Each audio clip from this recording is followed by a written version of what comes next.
Their crime made headlines around the world. They're called the Craigslist Killers. Not only because of the brutality of their actions, The cause of death was determined to be multiple stab wounds, but for the twisted romance that they claim drove them to kill. They wanted to murder somebody together. Now get an insider's look at this deadly love story. Hear firsthand accounts about what drove this lovesick young man desperate for attention. He told me he loved her as the girl he wanted to be with. And a wayward young woman with a disturbing past. She was telling us about stabbing this guy just like you and I are talking right now. But this diabolical tale of murder and deceit didn't end with the couple's arrest. In fact, it was only just the beginning. And what detectives ultimately unveiled not only stunned authorities, it shocked the entire world. She says, yeah, I killed 22 people. This case was so bizarre.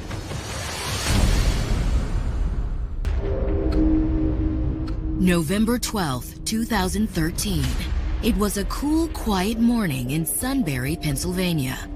At 11:30 a.m., a woman was locking her back door to head to work when she made a surprising find on the street behind her home. She's walking to her car and she sees what appears to be an unconscious man lying in the road. Concerned, the woman approached the man to see if he needed assistance. But as she got closer, she saw blood pooled underneath his body. Frightened, the woman ran to call 911. Police arrived on the scene moments later. They confirmed that the man was deceased and that his death had been particularly brutal. The man's body was covered with puncture wounds and lacerations. CSI determined he'd been stabbed over 20 times. For a small town like Sunbury, murder was a rare occurrence, especially one so vicious. Stab somebody that many times indicates there's a lot more going on than a simple robbery. It was clear to investigators that whoever did this, it had been personal, which left them wondering just who was this man and who could have hated him enough to kill him so brutally. Whoever wanted this man dead wanted him really, really dead.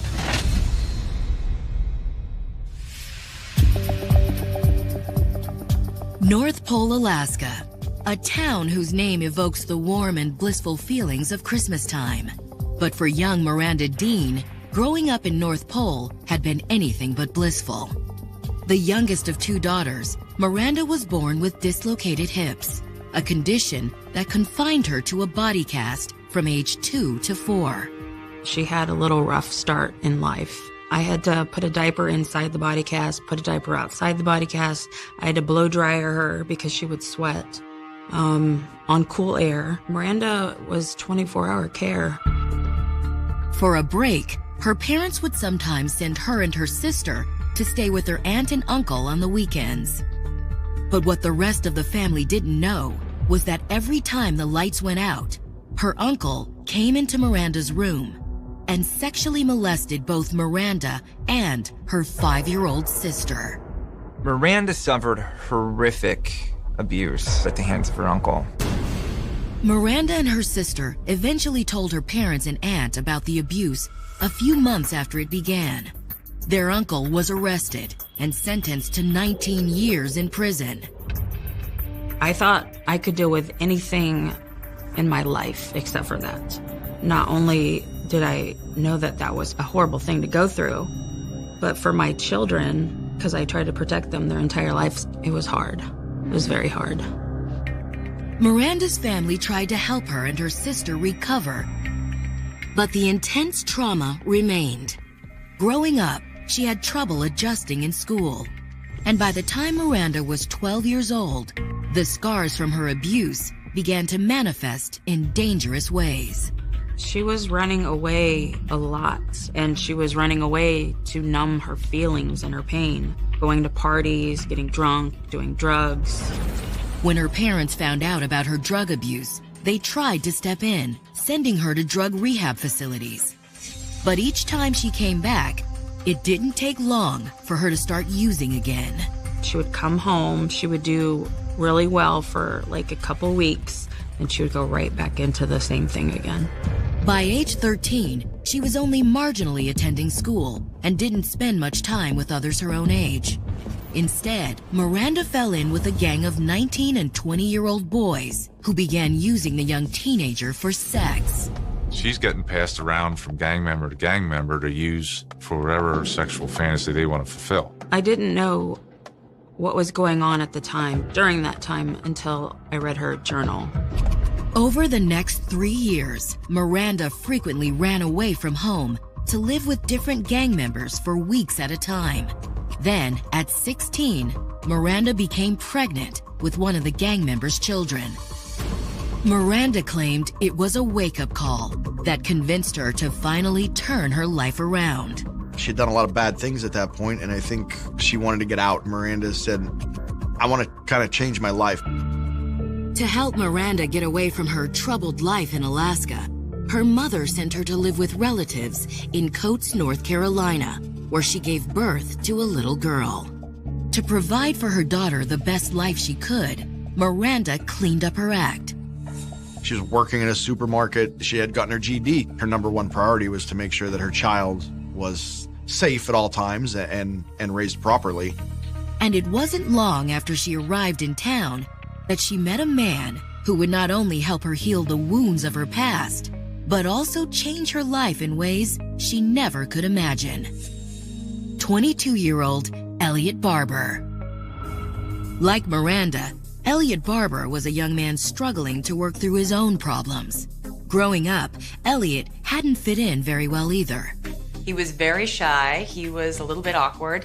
He wasn't the most popular guy in high school.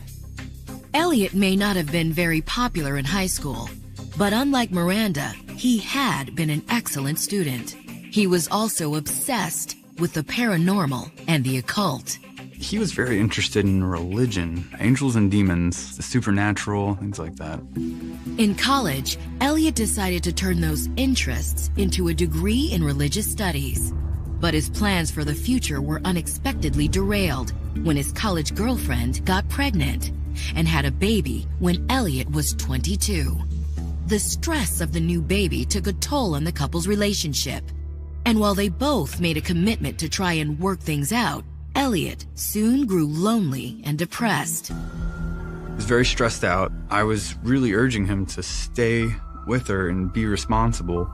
And it was hard to tell him that when I could see such a bad relationship right in front of my face. At 22, his life didn't seem to be working out the way Elliot had hoped. But all that changed when mutual friends introduced him to Miranda in the summer of 2013. Coates, North Carolina is a small town. Friends of friends ran into each other, and they just kind of sparked. Miranda and Elliot found that they had a lot in common. Both had grown up feeling like outsiders. And as new parents, they bonded over their struggles to adapt to their new lives. She helped him relax and become more chilled out. And it was good. You know, I'd see how she had a good effect on him. But even though Elliot was in a committed relationship, he and Miranda couldn't deny that they shared an intense attraction. And as the tension continued to rise, it wasn't long before their friendship turned into a steamy affair. There were times where they'd both disappear, so I was a little suspicious. He admitted it to me that he was technically cheating on his girlfriend. With Elliot, Miranda experienced the lust and passion that had eluded her previous sexual experiences. While Elliot told Miranda she filled his heart with a yearning and desire he never felt before. He told me he loved her. This is the girl he wanted to be with, girl of his dreams. Even though it meant giving up custody of his child, Elliot broke off his relationship with his girlfriend to make things official with Miranda. And in October of 2013, after dating a little less than 6 months, Miranda and Elliot were married by a justice of the peace. No sooner had they said "I do" than Miranda decided the couple needed a fresh start. So at Elliot's suggestion, the couple moved with Miranda's daughter to Selinsgrove, Pennsylvania, where Elliot's friend Seamus Dietz and his roommate Valerie Smith agreed to put the couple up until they could get on their feet. They were great roommates. Like, they did the dishes before they were ever in need of being done. They woke up at 7:30 to make breakfast for everyone. When they weren't helping with the household chores, the couple enjoyed snuggling in front of the TV, watching their favorite shows. Miranda and Elliot were obsessed with horror movies and programs about serial killers and the macabre. I would normally come home after work around 11 or 12, and every time I got there, they would be watching American Horror Story, like ritualistically. To all outward appearances, Miranda and Elliot both seemed to have finally found happiness. But what no one then knew was that the couple's obsession with dark and grim subjects was more than a passing interest. Miranda's wounds from her earlier abuse weren't totally healed, and she and Elliot were cooking up a remedy that, when unveiled, would have both shocking and deadly consequences. Coming up, detectives try to learn more about their unidentified murder victim and uncover some scandalous clues. You wonder if he'd been killed by a jealous lover or a jealous lover's husband. But as investigators dig deeper into the case, they find evidence that points to a shocking suspect. This phone number was the last number on the victim's phone. That phone number came back to Elliot Barber in North Carolina. Miranda Barber was a troubled 19-year-old struggling to overcome a painful childhood. Miranda was clearly traumatized by the abuse that she endured at the hands of her uncle. But when Miranda met 22-year-old Elliot Barber, she knew she'd finally found a man who loved her. And in October of 2013, the couple got married and moved in with friends in Selinsgrove, Pennsylvania to start a new life together. She said, "Mom, there's something different about him." She said, "It's not a crush, I'm in love." But as Miranda and Elliot settled into their new life as newlyweds in Selinsgrove, local police were in the middle of investigating a gruesome and unexplained crime. It started on the morning of November 12, 2013, when the bloody body of an unidentified man had been found in the middle of a neighborhood street. Cause of death was determined to be multiple stab wounds. Police were able to determine that the victim had been stabbed over 20 times. Defense wounds on his hands and arms indicated there had been a struggle. But that wasn't all. Officers also found a length of cable wire underneath the victim's body.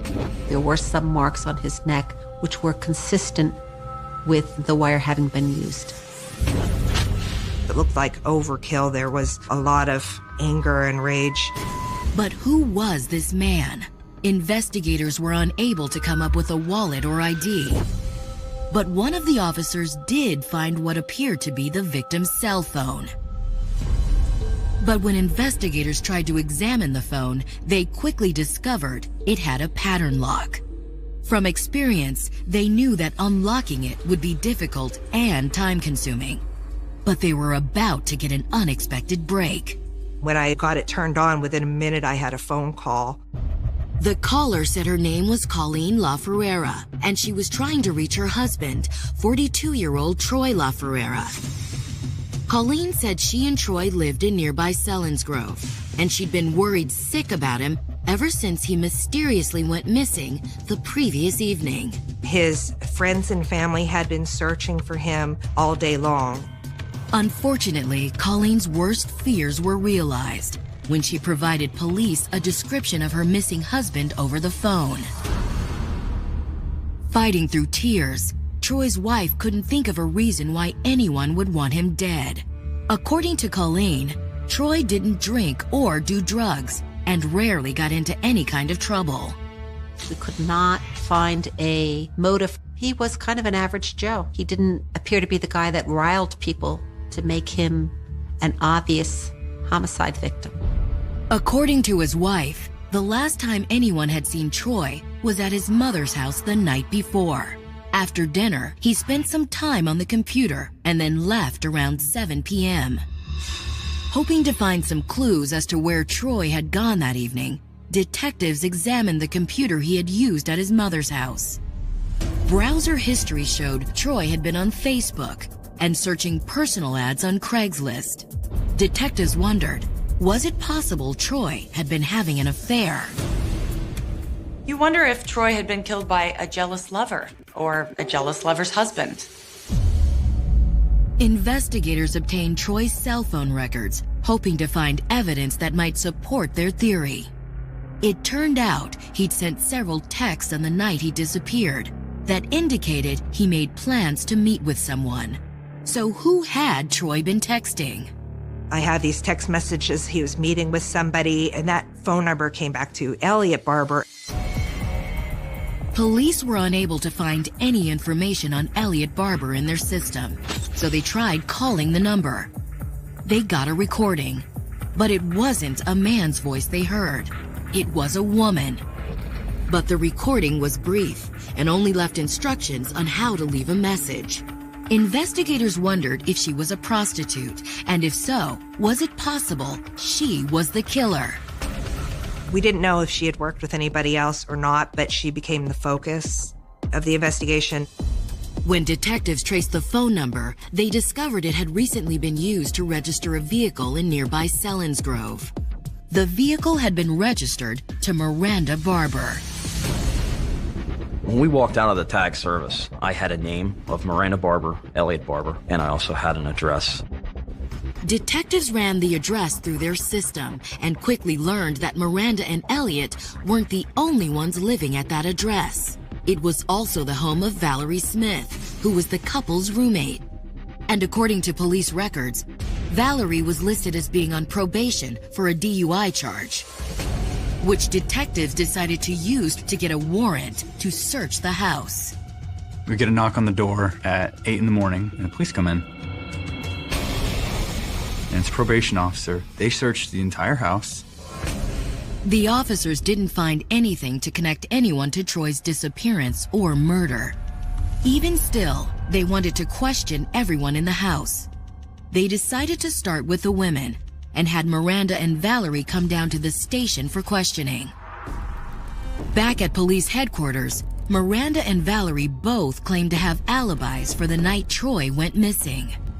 Miranda explained that it was Elliot's birthday that evening, so they'd gone out to dinner to celebrate, while Valerie stayed home and babysat Miranda's daughter. Miranda was cooperative. There was no signs that I could see of any type of deception. She had no recollection of the victim or any communications with the victim. But when police informed Miranda that she was the last person Troy texted that night, her attitude completely changed, especially when police told her they were confiscating her cell phone. She went from very nice and pleasant to off a cliff nasty in a heartbeat. I'd forcibly take her cell phone from her hand. To detectives, Miranda's sudden outburst was a serious red flag. It was clear she was hiding something. But was she afraid her phone would reveal her as the killer? Or was she desperately trying to cover for someone else?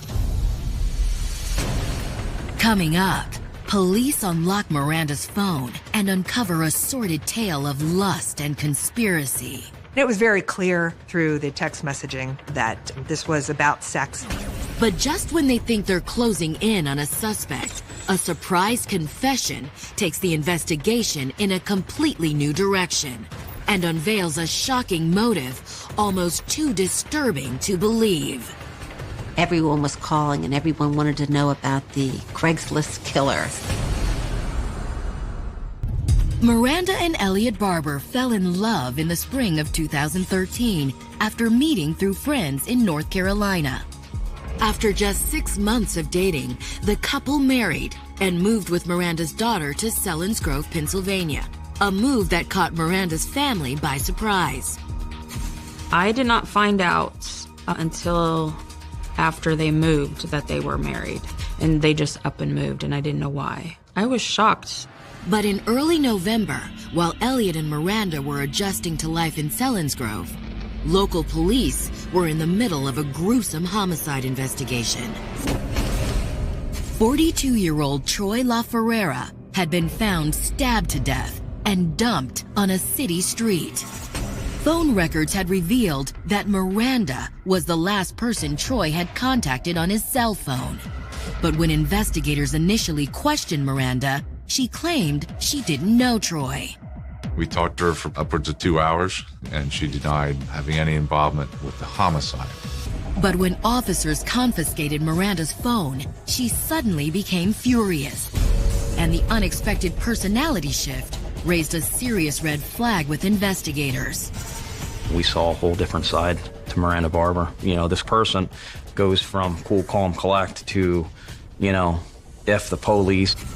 Eager to find out exactly what Miranda might be hiding, investigators persuaded her to calm down and continue her interview, where they pressed her on exactly why Troy's phone had records of texting her the night of his death.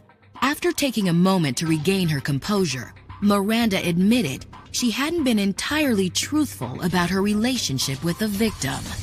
She said she had been texting with an individual but didn't know who the individual was. She never met that person. Miranda told police that ever since she and Elliot moved to Pennsylvania, she'd been advertising on Craigslist as a companion for lonely men. But Miranda insisted that it wasn't for sex. Instead, she explained that she provided a different kind of service. It's not about sex.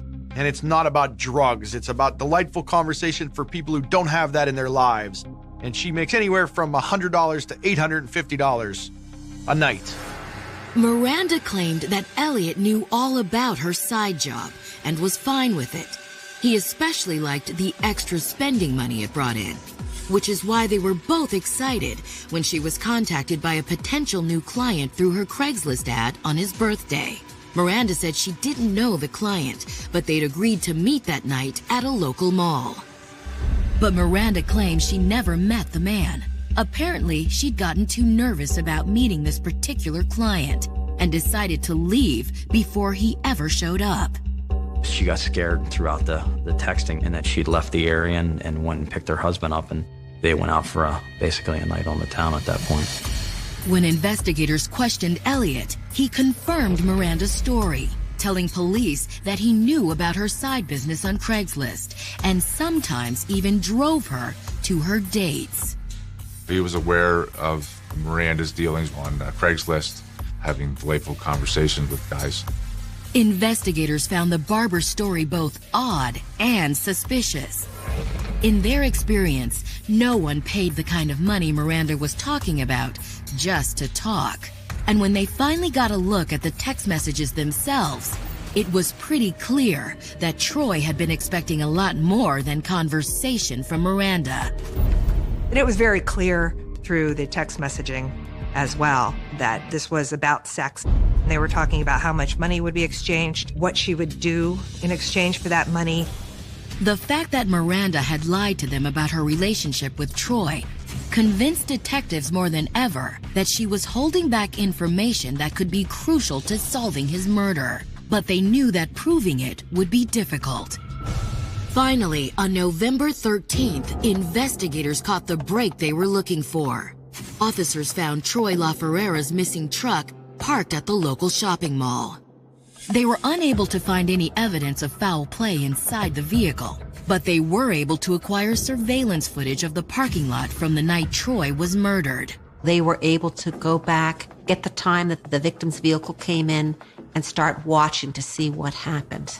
Sure enough, the security cameras showed Troy's truck pull into the mall's parking lot, where he then got into a vehicle driven by someone else. But the video was too grainy to see who was driving the second vehicle, or make out any further details like the car's make or model. We couldn't get a license plate. It was too far from that, but we did see the victim park his vehicle and get into another vehicle. But while the security camera didn't get a clear view of the mall parking lot, a second camera from a nearby store captured footage of the same mysterious vehicle from later that same night. And this time, police were able to get a clear view of who was inside. It showed Mr. Barber getting out of the rear seat of the vehicle. From the video, police couldn't tell if Troy was still seated in the passenger seat of the car, but it did show Elliot walk into the store, and cameras inside revealed him making a telling purchase. Then inside the store, we saw Mr. Barber going up and down certain aisles, picking up cleaning supplies. Was Elliot picking up supplies to clean up the crime scene? Police didn't know for sure, but the timestamp on the video indicated Elliot entered the store almost 2 hours after Troy's car was seen arriving at the mall parking lot. The same time that both Elliot and Miranda claimed they were in Harrisburg celebrating his birthday. It's clear they lied to police. But there wasn't enough evidence to arrest either one of them. But detectives were able to convince a judge that there was reason to suspect the Barber's vehicle, at the very least, had been involved in Troy's murder. When a forensic team examined the vehicle, they found that the interior had been recently cleaned, most likely with the cleaning products Elliot purchased the night of the crime. But a closer inspection revealed whoever cleaned the vehicle hadn't done a very thorough job. There was large amounts of blood under the passenger seat. With blood samples collected from the car and on their way to the lab, it looked like detectives were on the cusp of tying Elliot and Miranda to the crime. But it turned out they wouldn't have to wait for the lab results. That evening, they received word that one of the Barbers wanted to come clean about what actually happened the night Troy LaFerrera disappeared. I was called at home stating that Miranda had returned to the barracks. I am very tired, I'm very exhausted, but this is very necessary. It's 5,000 pounds of weight on your shoulders. Yeah. But little did police know that the secrets Miranda was about to reveal were far more disturbing than anything they were prepared for, and only cast the case further into mystery. I was shocked. It was like everything I knew up till this point was just a lie. Coming up, Miranda Barber unveils a harrowing story of violence and revenge. He just attacked me. But Elliot Barber has his own story to tell, and what he reveals will make police reconsider everything they thought they knew about the crime. They wanted to murder somebody, together. Miranda Barber was a young woman struggling to overcome the trauma of childhood sexual abuse. And when she married Elliot Barber in 2013, it seemed like she'd gotten a chance to start over. But the investigation into the murder of Troy LaFerrera revealed he'd solicited Miranda for sex through Craigslist on the night he'd been killed. And when police found blood underneath the seat of Miranda's vehicle, they began to believe that both Miranda and her husband were behind the brutal killing. They apparently cleaned the surfaces, but didn't get underneath. And the seat was soaked pretty well with blood. But before lab tests could even confirm whether the blood in fact belonged to the victim, Miranda approached detectives on her own volition and offered to tell them everything she knew about what actually happened the night Troy LaFerrera died. She knew that the police were going to come for her eventually, and she wanted to get it over with. Sitting down with detectives, Miranda shockingly admitted to killing Troy LaFerrera. But she claimed her actions had been an act of desperate self-defense. She says, yes, I killed this man, but it was because I was in fear for my life. I was just protecting myself. According to Miranda, it all started earlier that same night, when Troy responded to her Craigslist ad for companionship. She claimed she and Elliot were running low on funds, and she was excited by the opportunity to make some fast cash. Me and my husband had planned to go out later that night, but we didn't have exactly enough money. I told him that I had an opportunity to get money for that. She made an appointment to meet him at the local shopping mall at 8 o'clock that night. Miranda said she arrived first. Troy got there a few minutes later, and upon arrival, he got into her car and instructed her to drive. Everything seemed fine, and we were just driving. The next thing, he just told me to pull over and to parallel park at this place. Miranda said she and Troy talked for a little while, But things quickly turned south when Troy put his hands between her legs. Hoping to persuade him to stop, Miranda said she told him she was only 16. But she claimed Troy only became more aggressive. Everything just completely flipped upside down. I didn't know what to do. He just attacked me. Miranda said her mind flashed back to the sexual abuse she'd suffered as a child. And on instinct, she grabbed a knife she kept hidden under her seat for protection. As for what happened next, Miranda said she couldn't remember. Everything kind of just went black. But when she finally snapped back to reality, she realized she was stabbing Troy repeatedly with her knife. She said she was instinctively fighting for her life. She had no idea how many times she stabbed him. She only stopped when he stopped attacking her, and he slumped over in the passenger seat of the car. She got out, walked around to the far side, opened the door. He was already slumped against the door, so he fell out. She shut the door, got in, and left. Miranda told police she drove back home in shock and told Elliot what happened. Elliot agreed to keep it a secret and cleaned up the car out of love for her. Afterwards, they'd gone to Harrisburg to celebrate Elliot's birthday like nothing had happened. For detectives, listening to Miranda describe the killing in such cold terms was shocking. She was telling us about stabbing this guy just like you and I are talking right now, just like it's an everyday thing. But as shocking as Miranda's story was, police still weren't buying it. How could such a small woman overcome a man Troy's size by herself?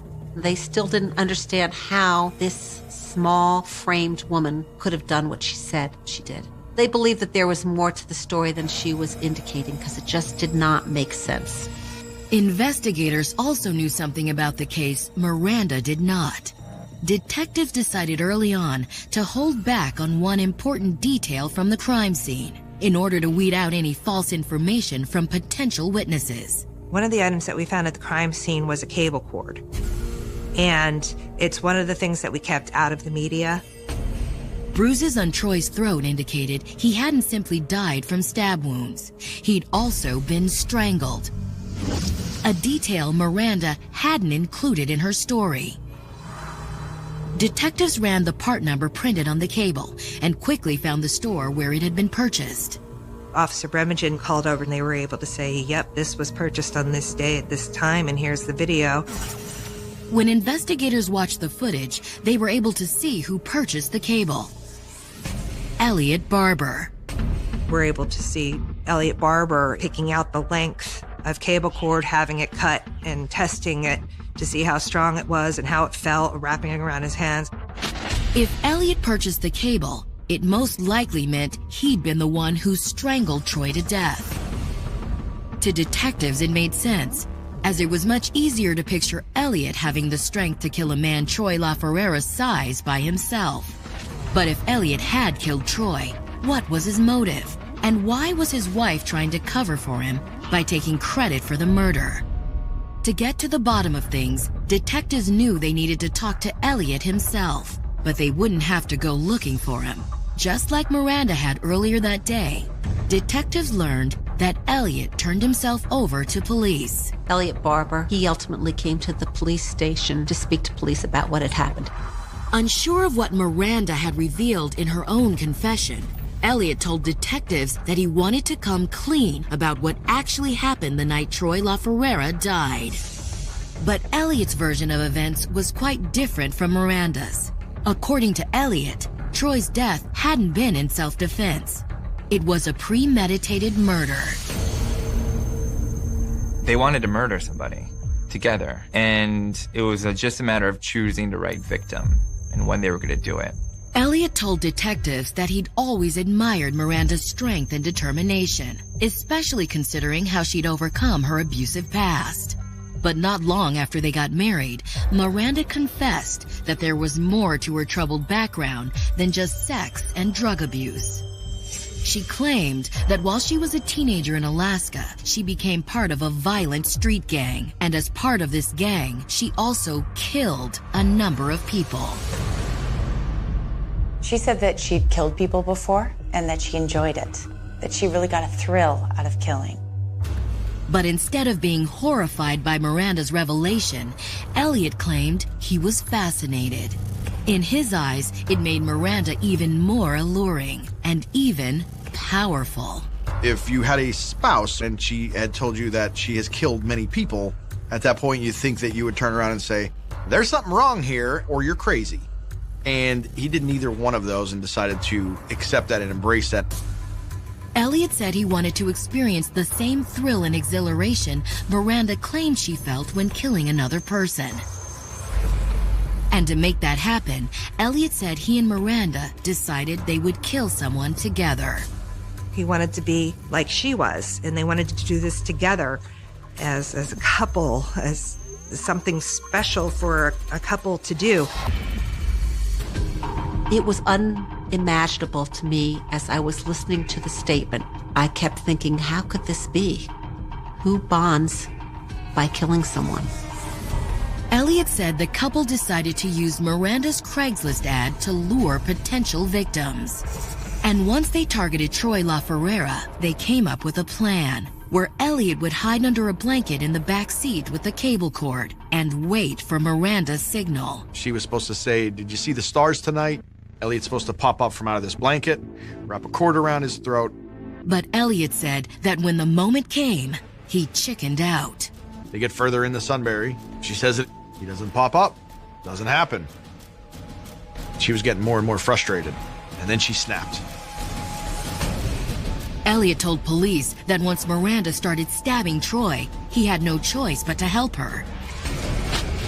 He said that he threw off the blanket and wrapped the cord around Troy's neck. It was just amazing how exuberant he was about the whole experience. He was very happy, very proud of it, not ashamed at all.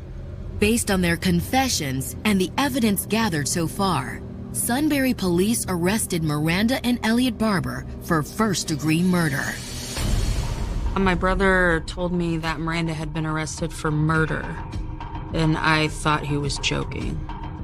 I thought there was some mistake or something. I was shocked. It was like everything I knew up till this point was just a lie. But while their friends and family were in disbelief, the rest of the public was shocked by the story of the Barbers and their disturbing crime. And it wasn't long before the national news media began focusing on the bizarre story. Everyone was calling and everyone wanted to know about the Craigslist killer. But while the case started making headlines across the nation, local police were still in the middle of their investigation. They headed out to the Barber's residence, where they located what was believed to be the murder weapon. It was a big blade, like a hunting knife, serrated, and it had the stains on it. But police also discovered something else that was just as sinister as the knife, but much more unexpected. Tucked inside the Barber's nightstand, police found a satanic Bible. It wasn't just a matter of a prostitute meeting a guy and killing him for whatever reason. You had the husband and wanting to kill somebody together and then throw in their satanic stuff. This case was so bizarre. Coming up, facing the death penalty, Miranda and Elliot Barber make a startling decision. That was a roll of the dice that they just didn't want to take. And prosecutors discover Miranda has one more shocking revelation in store.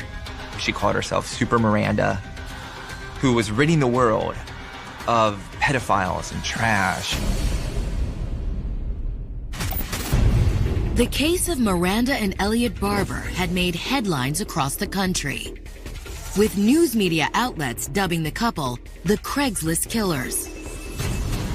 In the meantime, investigators had discovered a satanic Bible hidden in the newlyweds' nightstand.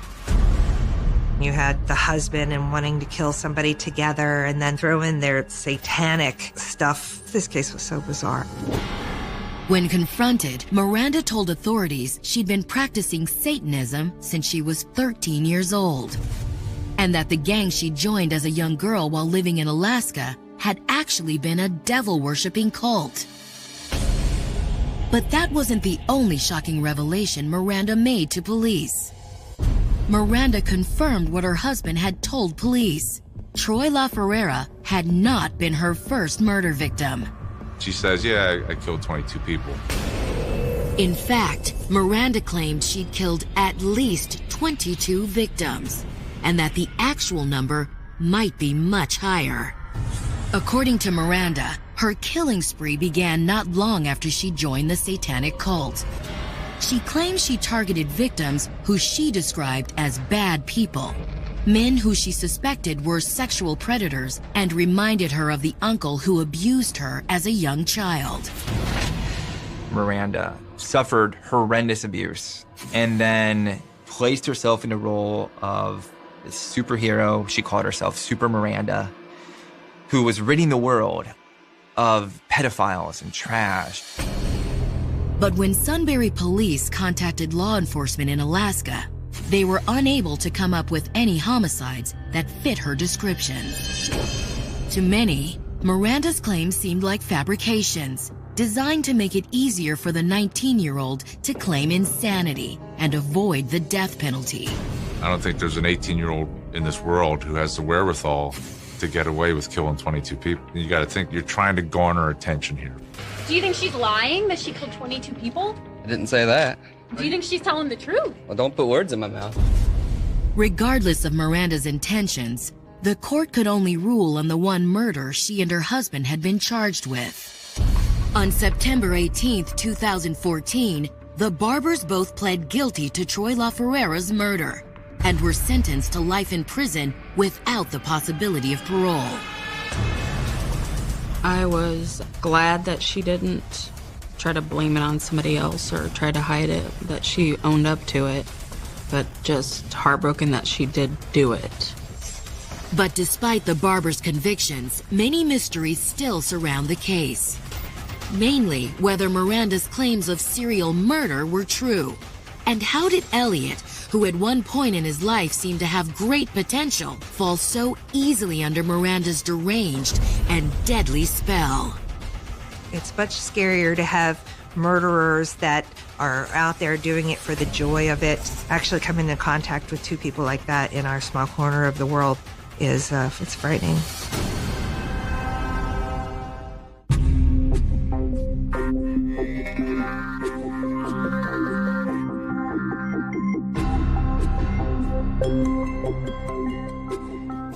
There are crimes that begin with desperation, with anger, with greed, or with a moment of uncontrolled violence. And then there are crimes that begin with an idea. In Chicago in 1924, two young men from wealthy families began discussing an idea that would eventually cost a 14-year-old boy his life. Nathan Leopold Jr. and Richard Loeb were young, educated, intelligent, and protected by privilege. They had no obvious financial reason to commit a kidnapping. They did not need the ransom money they intended to demand. What they wanted was something far more disturbing, proof that they could commit a crime so carefully planned that the authorities would never discover who had done it. They wanted what they imagined would be a perfect crime. At the center of their plan would be Robert Bobby Franks, a 14-year-old boy whose ordinary journey home from school on May 21, 1924, would become the beginning of one of the most notorious criminal cases in American history. The horror of the case does not come only from the violence itself. It comes from the reasoning that preceded it, the belief that intelligence could place a person above ordinary moral rules. That careful planning could transform murder into an intellectual challenge, and that another human life could be reduced to a piece on a board in a game designed for two young men who believed themselves capable of outthinking everyone around them. Nathan Leopold Jr. was born in 1904 into a wealthy Jewish family in Chicago. He was regarded as exceptionally intelligent and possessed strong academic abilities. He attended the University of Chicago, an environment that reflected the educational opportunities available to someone of his background. Richard Loeb, born in 1905, also came from a wealthy Jewish family. He was younger than Leopold, intelligent, educated, and socially polished. The two had known each other since childhood, and over time their friendship developed into an unusually dependent relationship. Leopold admired Loeb deeply and wanted to impress him. Loeb, meanwhile, was attracted to ideas of power, control, and adventure. Their relationship became the environment in which their increasingly disturbing ideas could develop. Neither man came from a life of obvious deprivation. Neither needed to steal food or money to survive. Their families were wealthy, and both had access to education and social privilege. That contrast would become one of the most unsettling aspects of the case. There was no simple explanation based on poverty or desperation. Instead, the crime emerged from a distorted intellectual ambition and a desire to demonstrate superiority. The two young men were influenced by ideas they associated with the philosophy of Friedrich Nietzsche, particularly their distorted interpretation of the concept of the Übermensch, or Superman. They came to believe, in their own warped understanding, that people of extraordinary intelligence could exist above conventional moral standards. It was not simply that they wanted to break a rule. They wanted to demonstrate that rules did not have to apply to them. That belief was essential to what followed. Around 1923 and 1924, Leopold and Loeb began discussing the possibility of committing a murder. Their objective was not primarily financial. They wanted to demonstrate their intellectual ability by carrying out a crime that would remain unsolved. The idea of the perfect crime became the central concept. They considered the elements they believed would allow them to control the investigation: choosing a victim, using a vehicle, creating misleading evidence, and demanding ransom so that the crime would appear to have been committed for money. On paper, the plan was supposed to be rational and controlled.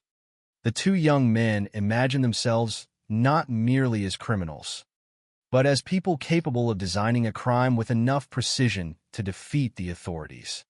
That confidence would become one of the defining features of the case. Yet the more they planned, the more disturbing the underlying reality became. A human being had to become the victim of their experiment. The victim could not simply be an abstract figure in their discussions. Someone would have to be selected, approached, taken, and killed. Eventually, they decided that the victim would be a boy. That decision transformed their intellectual fantasy into a real threat to another person's life. The boy they chose was Robert Bobby Franks. Bobby was born in 1909 and was 14 years old in 1924. He was the son of Jacob Franks, a wealthy businessman in Chicago. In the years before his death, Bobby's life was that of a young teenager within a prosperous family. Yet there was another detail that made the crime especially disturbing. Bobby was not completely unknown to the men who would kill him. He knew Richard Loeb. The two had social connections within the same environment, meaning that when Bobby encountered Loeb, he was not necessarily encountering a stranger who appeared suddenly from nowhere. He was encountering someone he knew. That fact would later cast the crime in an even darker light. Trust, however ordinary and unspoken, became part of the circumstances that brought Bobby into the car.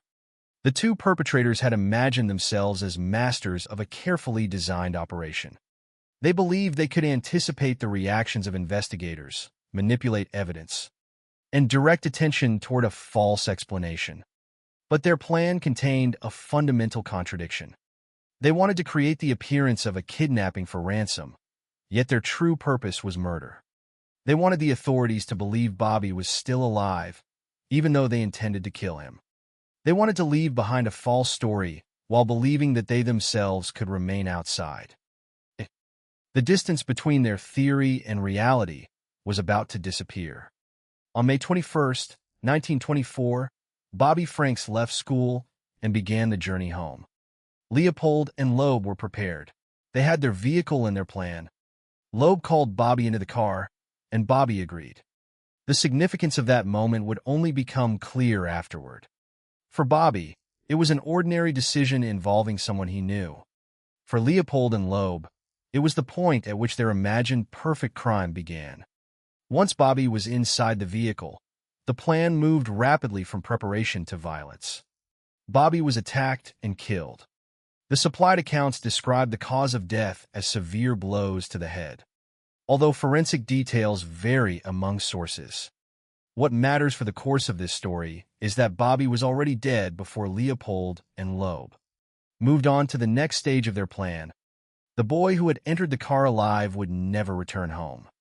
The two young men then transported his body to an isolated area near Hammond, Indiana, where they concealed it in a drainage culvert before returning to Chicago. Their intention was to continue with the kidnapping deception. A ransom letter would be used to make the crime appear financially motivated. Instructions would be given to Bobby's family. The authorities would be encouraged to believe that a kidnapped child might still be recovered. But the central fact remained impossible to change. Bobby Franks was dead. From this point forward, every part of the perfect crime depended upon a lie. Leopold and Loeb had imagined that intelligence would allow them to control events.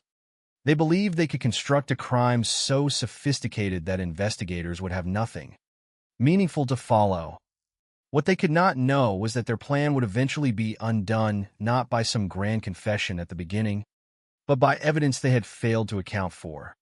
Somewhere in the investigation that followed, a seemingly minor object would begin pointing toward one of them. The perfect crime would begin to unravel. And at its center would remain the 14-year-old boy whose family was waiting for him to come home. The story of Bobby Franks cannot begin with the moment of his death. To understand the weight of what happened on May 21, 1924, it is necessary to pause before the crime itself and remember the person at its center. Bobby was 14 years old, the son of Jacob Franks, a wealthy businessman in Chicago. The available facts about his life are limited in the material before us. But one fact is enough to establish the essential tragedy. Bobby was a young teenager whose life was interrupted by two people who had already decided that another human being could become the subject of their experiment. He was not chosen because he had done something to them. He was not the target of a personal revenge. He was not someone whose life stood between Leopold and Loeb and something they desperately needed. Bobby became the victim because two young men wanted to prove something about themselves. That distinction is important. In many criminal cases, investigators and the public search for an understandable motive. They ask what caused the conflict, what was taken, what was owed, or what grievance had driven the offender toward violence. In this case, the explanation was far more disturbing. Leopold and Loeb had money. They had education. They had social privilege.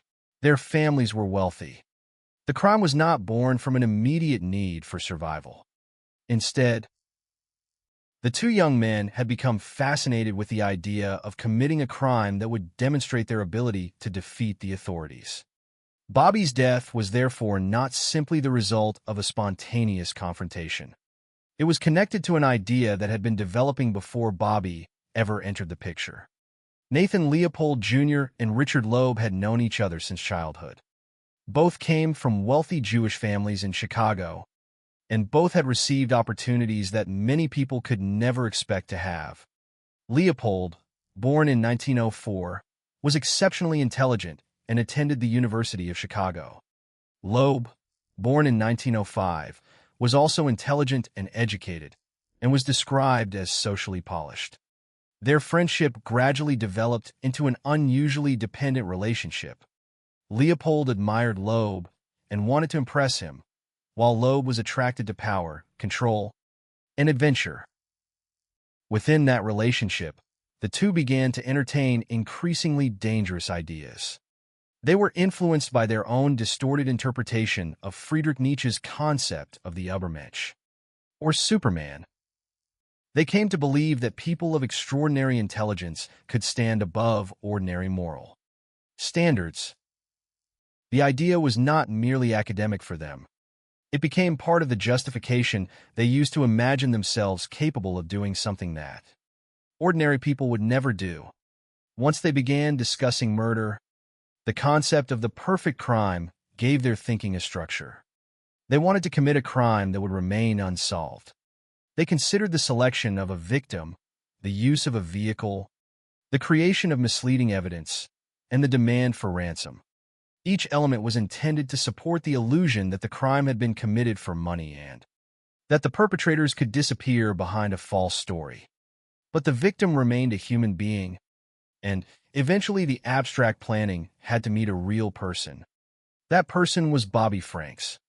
One of the most unsettling details of the case is that Bobby was not completely unfamiliar with the people who would take his life. He knew Richard Loeb.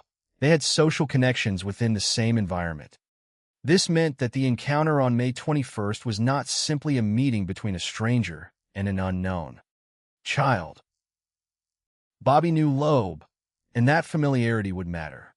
When a young teenager encounters someone he recognizes, the situation can appear ordinary. There is no reason, from the victim's perspective, to assume that the familiar person has secretly transformed an ordinary interaction into the opening stage of a murder. Bobby's decision to enter the vehicle, therefore, carried a terrible significance that could only be understood afterward. On that afternoon, Bobby left school and began making his way home. Leopold and Loeb were prepared. They had already considered what they intended to do. They approached Bobby using their vehicle, and Loeb called him into the car. Bobby agreed. The moment was brief, but it represented the boundary between planning and action. Until then, the murder existed as an idea in the minds of two young men. Once Bobby entered the vehicle, that idea became a direct threat to a real person. What happened next was violent. Bobby was attacked and killed. The supplied information describes the cause of death as severe blows to the head, while noting that forensic accounts may differ in their precise presentation of the details.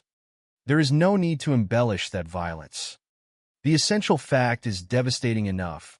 Bobby was 14 years old, and he was killed as part of a plan conceived by Leopold and Loeb. After the killing, the two men transported Bobby's body to an isolated area near Hammond, Indiana. They concealed the body in a drainage culvert and then returned to Chicago. Their behavior after the killing reveals the disturbing confidence that had characterized the plan. From the beginning, they did not abandon the scheme immediately. Instead, they attempted to continue the deception they had prepared in advance. The purpose of the kidnapping narrative was to make the crime appear to be motivated by money. They prepared a ransom letter and intended to direct Bobby's family through a series of instructions. But the plan contained an unavoidable contradiction. The family was being led to believe that their son might still be alive, while the two people responsible already knew that he was dead. Every instruction, every attempt to create an appearance of control, depended on maintaining that falsehood.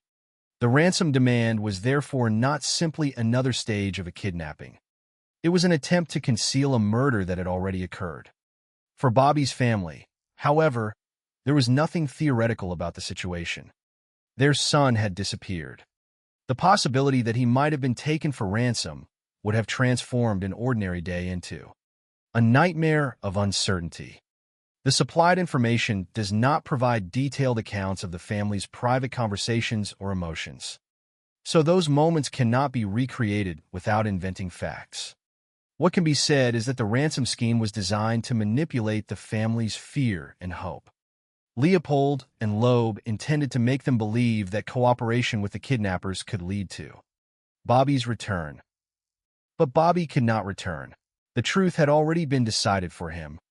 Meanwhile, Leopold and Loeb believed their preparations had given them an advantage. They had attempted to think through the crime before carrying it out. They believed their intelligence allowed them to anticipate how investigators would respond. Yet their confidence contained a dangerous weakness. No plan can completely control the evidence created by a real crime. Physical objects, inconsistencies, and unexpected discoveries can survive even the most carefully constructed deception. In this case, the next stage of the investigation would begin with the discovery of Bobby's body. Once that happened, the nature of the case would change. What had been presented as a kidnapping would become a murder investigation. The authorities would begin examining the circumstances surrounding Bobby's death, while Leopold and Loeb would try to maintain the story they had created. Somewhere within that investigation was a small but crucial piece of evidence. It was not a confession. It was not a dramatic confrontation. It was a pair of glasses, The glasses would eventually help investigators move toward Nathan Leopold, and the trail they created would begin exposing the weakness hidden inside the supposed perfect crime.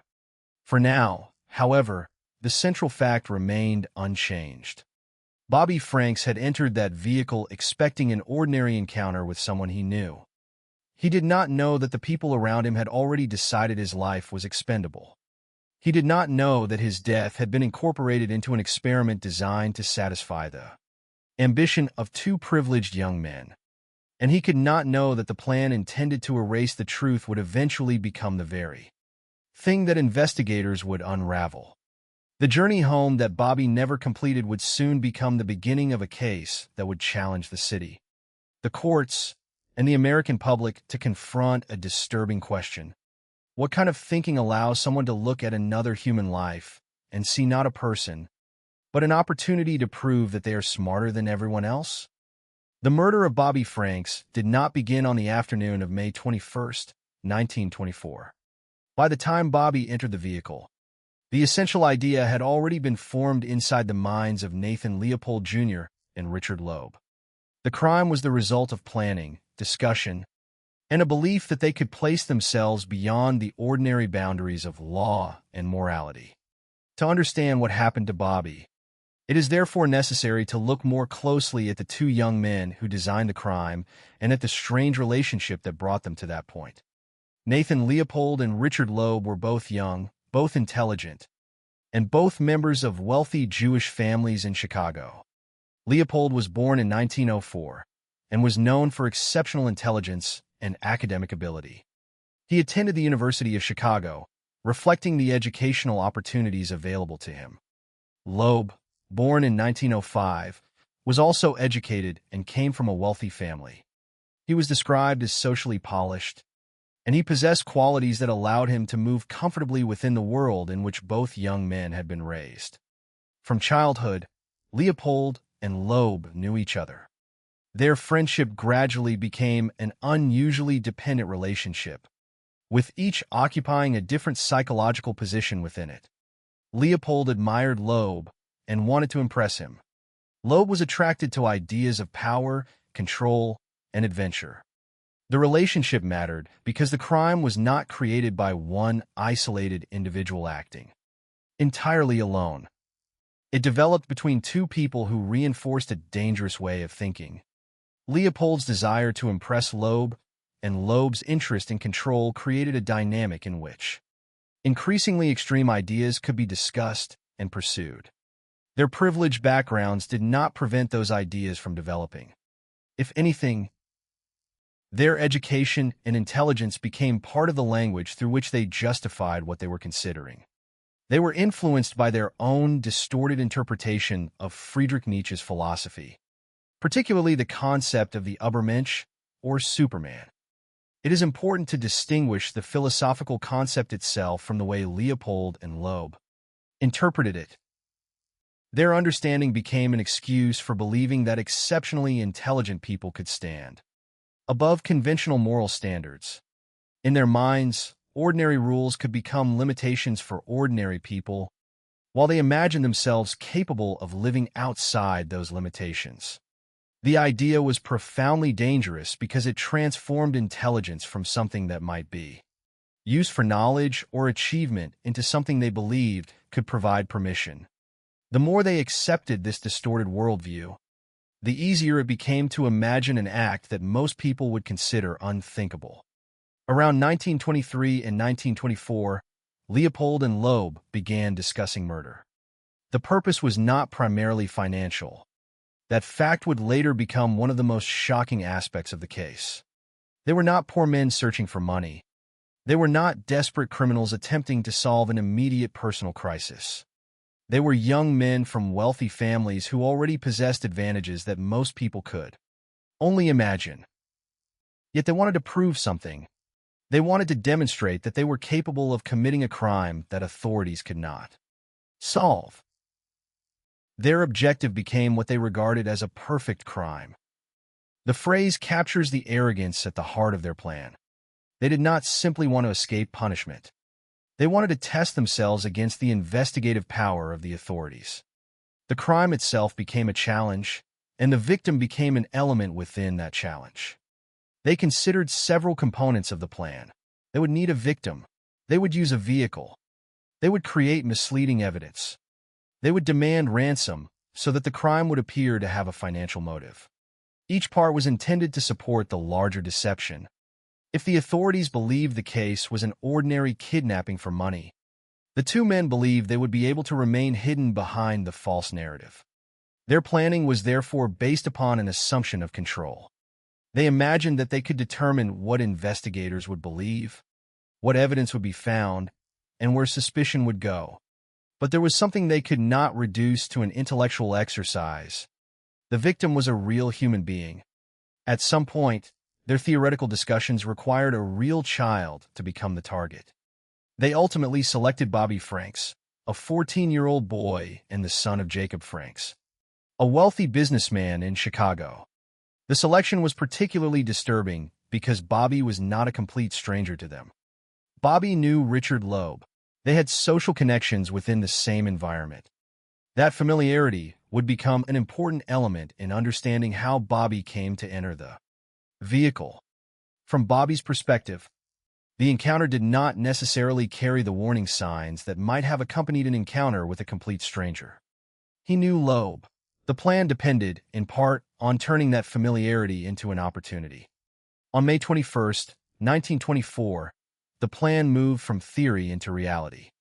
Bobby left school and began his journey home. Leopold and Loeb were prepared, and they approached him in their vehicle. Loeb called Bobby into the car, and Bobby agreed. That simple act marked the point where the imagined perfect crime became a real crime against a 14-year-old boy. Once Bobby was inside the vehicle, the situation became violent.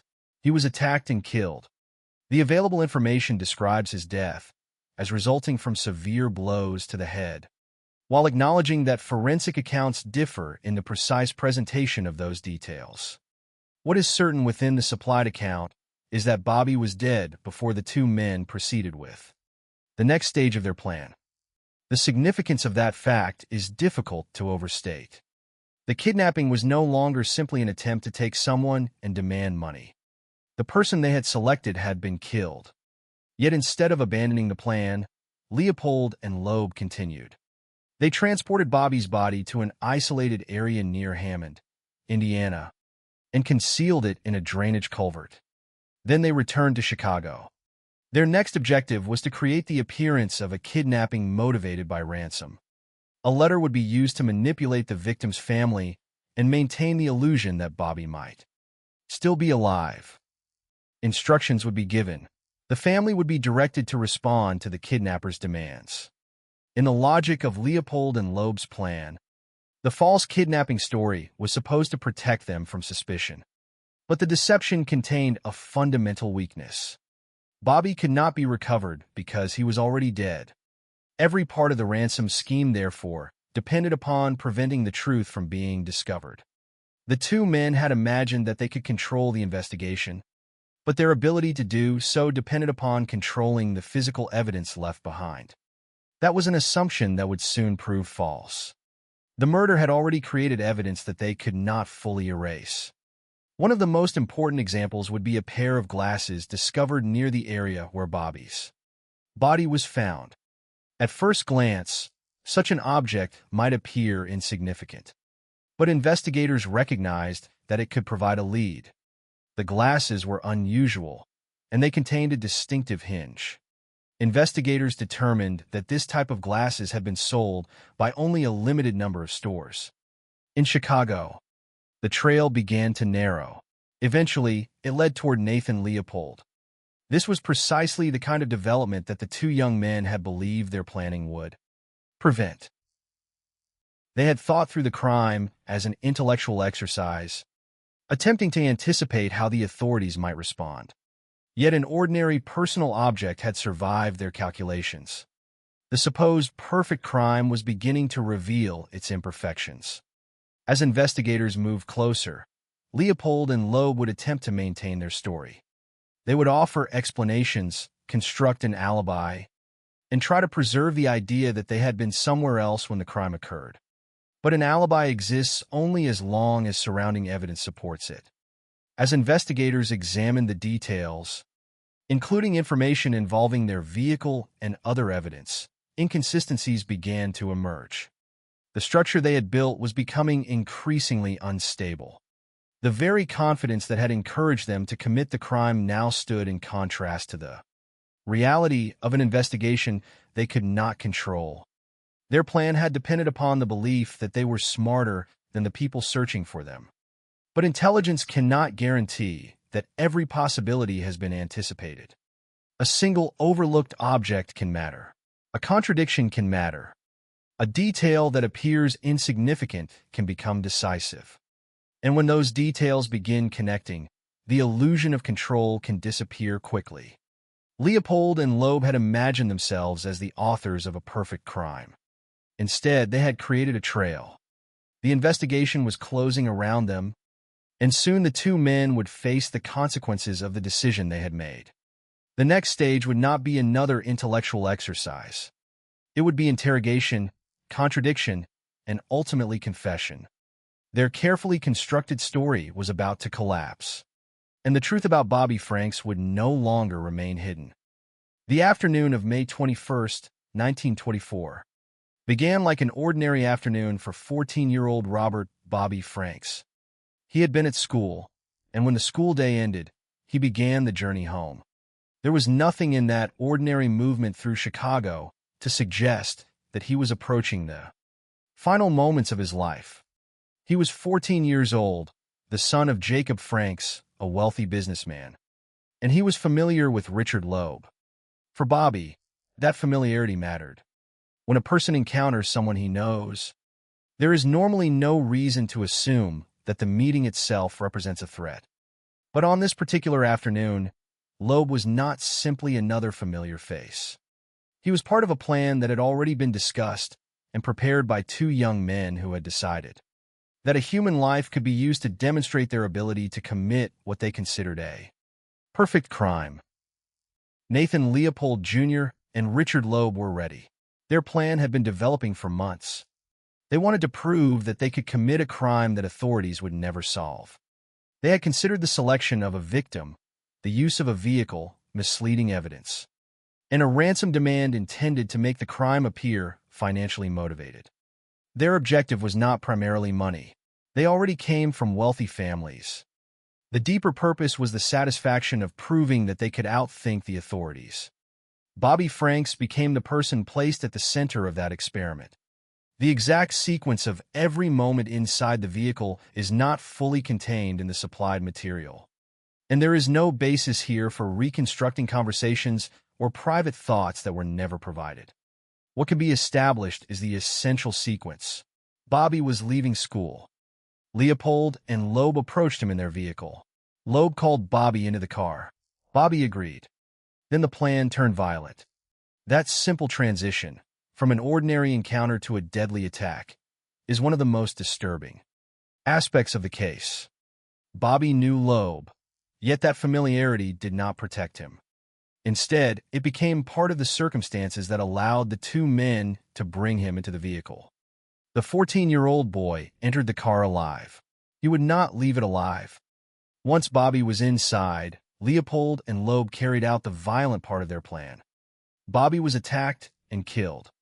The available information describes his death as resulting from severe blows to the head, while also noting that forensic descriptions vary in their precise presentation.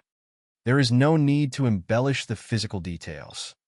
The fact itself is devastating. A 14-year-old boy was killed because two young men wanted to demonstrate that they could commit an unsolved crime. The killing represented the point at which their abstract idea of a perfect crime collided with an irreversible human consequence. Before that afternoon, murder had existed for them as a subject of discussion and planning. Now there was a dead child in their possession. The plan could no longer be treated as theory. Yet instead of abandoning their scheme, Leopold and Loeb continued to the next stage. They transported Bobby's body away from the immediate area and took it toward an isolated location near Hammond, Indiana. There, they concealed the body in a drainage culvert. The decision to move and hide the body was part of their attempt to prevent the crime from being immediately understood. They wanted the disappearance to resemble a kidnapping. If Bobby could not be found, they believed the authorities would be forced to follow the story they had created. After concealing the body, the two men returned to Chicago. Their behavior reflected the confidence that had characterized their planning. They believed that they could continue to control the situation. But the very existence of Bobby's body meant that the case contained physical evidence beyond their ability to completely control. They could create a false narrative, but they could not change the fact that a real crime had taken place. Their next step was to make that false narrative convincing. They prepared a ransom letter. The purpose was to make Bobby's disappearance appear to be a kidnapping carried out for financial gain. The family would receive instructions and be asked to follow the demands of the supposed kidnappers. The strategy was designed to create uncertainty. If the family believed Bobby might still be alive, the investigation would naturally focus on recovering him. The ransom demand could also provide an apparently ordinary motive for the crime, making it less likely that investigators would immediately consider the bizarre reality that two wealthy young men had deliberately killed a boy to test their own ability to commit a perfect crime. But the ransom scheme contained an enormous weakness. Bobby was already dead. The two men were attempting to create the appearance of a kidnapping after the central fact of the case had already become irreversible. Every message, every instruction, and every attempt to manipulate the family depended on a lie that could survive only if the body remained undiscovered. That meant the concealment of Bobby's body became essential to their entire plan. The longer the authorities remained uncertain about what had happened, the longer the deception might survive. But once the body was discovered, the meaning of the evidence would change. A missing child would become a murder victim. The investigation would no longer be limited to following the instructions of supposed kidnappers. Investigators would have a physical crime scene and a body to examine. And from that evidence, they could begin asking questions that Leopold and Loeb had not fully anticipated. The discovery of Bobby's body would become the first major turning point. The case that had been presented as a kidnapping would reveal itself as something much darker. The investigators would begin examining how Bobby had died, where his body had been found, and what objects or traces might connect the crime to the people responsible. Among those objects would be a pair of glasses. At first, the glasses might have seemed like an insignificant detail, but they would eventually become one of the most important pieces of evidence in the investigation. The glasses were unusual and contained a distinctive type of hinge. Investigators learned that this kind of glasses had been sold by only a limited number of stores in Chicago. That information gave them something the supposed perfect crime was never supposed to provide: a direction. The investigation could begin narrowing rather than expanding. The trail would eventually lead toward Nathan Leopold. That development exposed a contradiction at the center of the entire scheme. Leopold and Loeb had believed that their intelligence would allow them to anticipate the authorities' actions. They had planned around the idea that investigators would search for obvious motives and obvious suspects. They had tried to make the crime appear to be financially motivated, but a small personal possession had survived their calculations. A pair of glasses could now connect the crime to a person. As investigators began to examine Leopold's connection to the glasses, his explanation became important. He attempted to account for how they could have been lost, suggesting that they might have fallen from his possession during outdoor activity.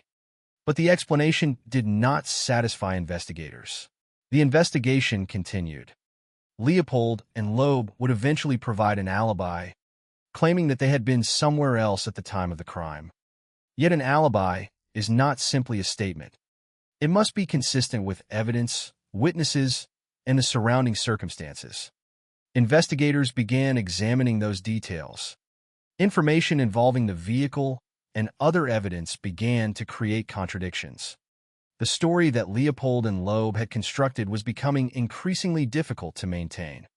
Their original confidence had depended upon an assumption that they could decide what investigators would see. But investigators were now following evidence rather than the story the two men wanted them to believe. This is where the idea of the perfect crime began to collapse. The murder itself had been planned as an intellectual challenge. But real investigations do not necessarily follow the path criminals expect. Objects remain. Explanations can conflict. Alibis can fail when tested against other information.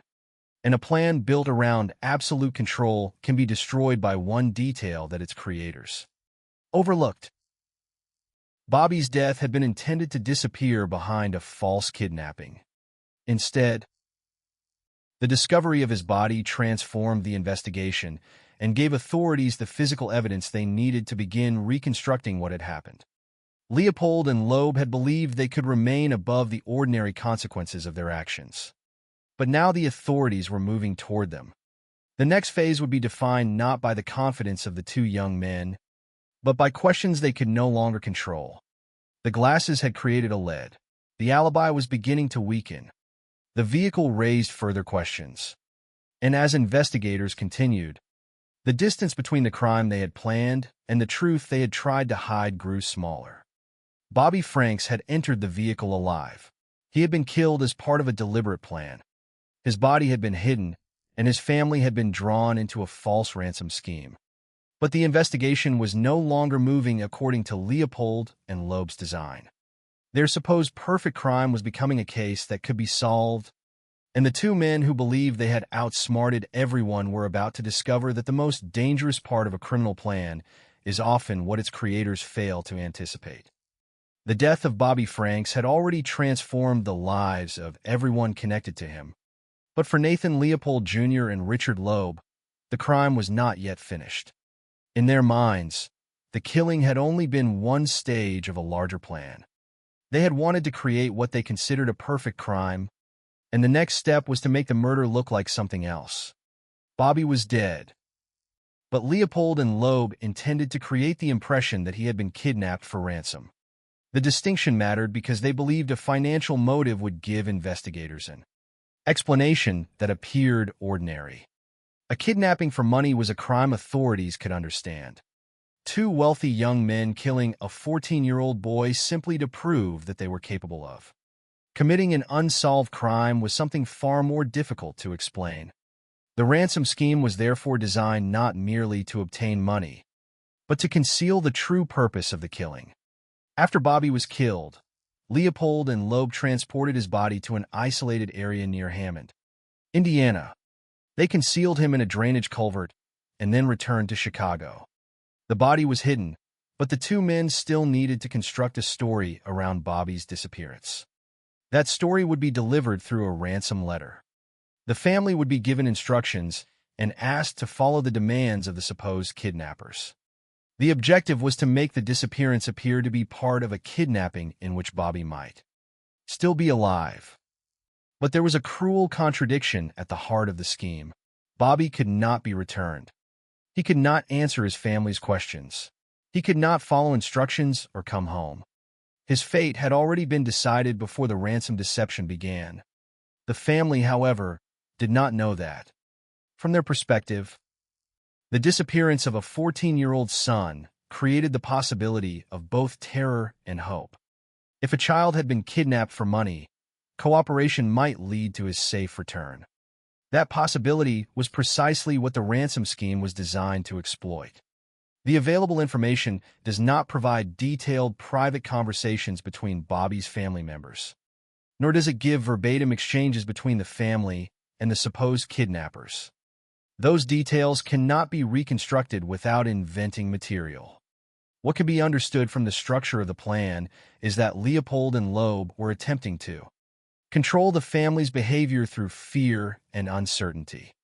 They wanted the family to follow instructions because their deception depended upon it. Their entire strategy rested on keeping the truth hidden long enough for them to escape suspicion. Yet the discovery of Bobby's body would eventually destroy that illusion. Once the body was found, the authorities would no longer be dealing only with a missing child and a ransom demand. They would have a homicide to investigate. The nature of the case would change immediately. The authorities could examine the circumstances surrounding Bobby's death, the location where his body had been concealed, and the objects associated with the crime. The false kidnapping narrative would no longer be enough. The physical evidence would begin telling another story. This was the point at which the confidence of Leopold and Loeb became increasingly important. They had imagined that they could anticipate how the authorities would investigate. They had planned the ransom scheme precisely because they wanted to direct attention toward a conventional explanation. They believed their intelligence had given them an advantage. But the investigation would not remain confined to the story they had written. Investigators could examine details independently, compare statements, and follow physical evidence wherever it led. The first major breakthrough came from an object that seemed almost insignificant, a pair of glasses found near the area where Bobby's body was discovered. The glasses mattered because they were not an ordinary, easily interchangeable object. They had a distinctive hinge, and investigators determined that this type of glasses had been sold by only a limited number of stores in Chicago. A detail that Leopold and Loeb had apparently failed to anticipate had now become a potential path toward the truth. The significance of the glasses was not that they immediately proved who had committed the murder. Their importance was that they created a lead. Investigators could trace where such glasses had been purchased and determine who might own them. The search gradually narrowed. Eventually, it pointed toward Nathan Leopold. The irony was profound. Leopold and Loeb had planned their crime around the idea that they could prevent investigators from finding a meaningful connection between themselves and Bobby. Yet a personal possession could create exactly that connection. The glasses represented something they could not fully control. Their presence near the body was a reminder that real crimes leave traces, even when the people responsible believe they have thought through every possibility. When Leopold became a focus of suspicion, he attempted to explain the glasses. He suggested that they might have fallen from his possession during outdoor activity, including the possibility that they had been lost while hunting or engaging in similar activity. But investigators were not satisfied with the explanation. The questioning continued, and attention began to shift from the physical object to the stories Leopold and Loeb were telling. Both men were questioned by investigators. Initially, they attempted to maintain an alibi. They claimed they had been somewhere else at the time of the crime. The alibi was supposed to provide protection. If they could establish that they were elsewhere when Bobby was killed, suspicion would have to move in another direction. But the investigators did not simply accept the claim. They began checking the details. As they examined the circumstances, inconsistencies appeared. The vehicle became another important element. Information from witnesses and other evidence began to conflict with parts of the account given by the two men. The problem with a constructed alibi is that it must exist within the real world. It has to agree with the movements of people, the use of vehicles, and other evidence surrounding the event. A statement can be prepared in advance, but it cannot automatically erase contradictory facts. Leopold and Loeb had believed they could design a story that investigators would accept. Instead, the investigation was testing that story piece by piece. The pressure created by those contradictions would eventually become decisive. Richard Loeb began to break during questioning. The confidence that had existed when the two men planned their crime was now confronted by the reality of an investigation that they could not control. Loeb eventually admitted his involvement. Leopold also confessed. Their admissions changed the case completely. Investigators no longer had to rely solely on physical evidence or conflicting alibis. They now had the perpetrators themselves describing their involvement. The truth behind the supposed kidnapping became clear. Bobby Franks had been killed as part of a deliberate plan. The ransom demand was a deception. The purpose of the crime had not been ordinary financial necessity. The two young men had wanted to prove that they could commit a crime that authorities would not solve. The revelation was shocking precisely because it removed the explanation many people would expect. There was no desperate need for money behind the killing. There was no simple personal revenge. The crime had been committed as an intellectual challenge, built around a distorted belief in superiority. Their plan had depended upon the idea that they could remain one step ahead of investigators. But the investigation had followed a different path. It had begun with the disappearance of a boy, moved toward the discovery of his body, and then turned toward the evidence surrounding that body. A pair of glasses had become a lead. The lead had pointed toward Leopold. The alibi had begun to collapse. And finally, the two men had confessed. The so-called perfect crime had failed. But for Bobby Franks, there was nothing triumphant about that failure. Solving the crime could not undo what had happened. The discovery of the truth could not restore the 14-year-old boy to his family. The confession could establish responsibility, but it could not reverse the decision Leopold and Loeb had made.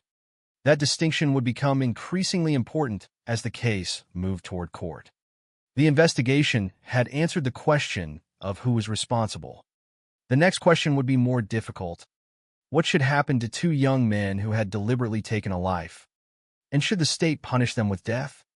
That question would bring one of America's most famous lawyers, Clarence Darrow, into the case. The trial would become more than a proceeding about guilt.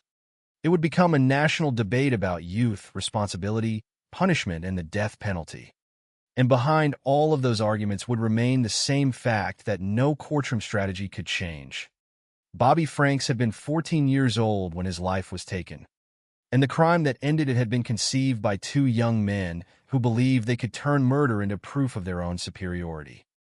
By the time investigators began focusing on Nathan Leopold and Richard Loeb, the case had already moved far beyond the false story of a simple kidnapping.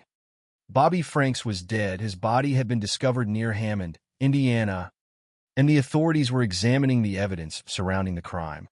Leopold and Loeb had hoped to keep investigators inside the story they had created. But the investigation was beginning to move in another direction. The ransom narrative was becoming less important than the physical evidence. And one particular object had helped point investigators toward Nathan Leopold, a pair of glasses. The glasses were unusual, and their distinctive hinge gave investigators a way to trace them. They determined that this type of glasses had been sold by only a limited number of stores in Chicago.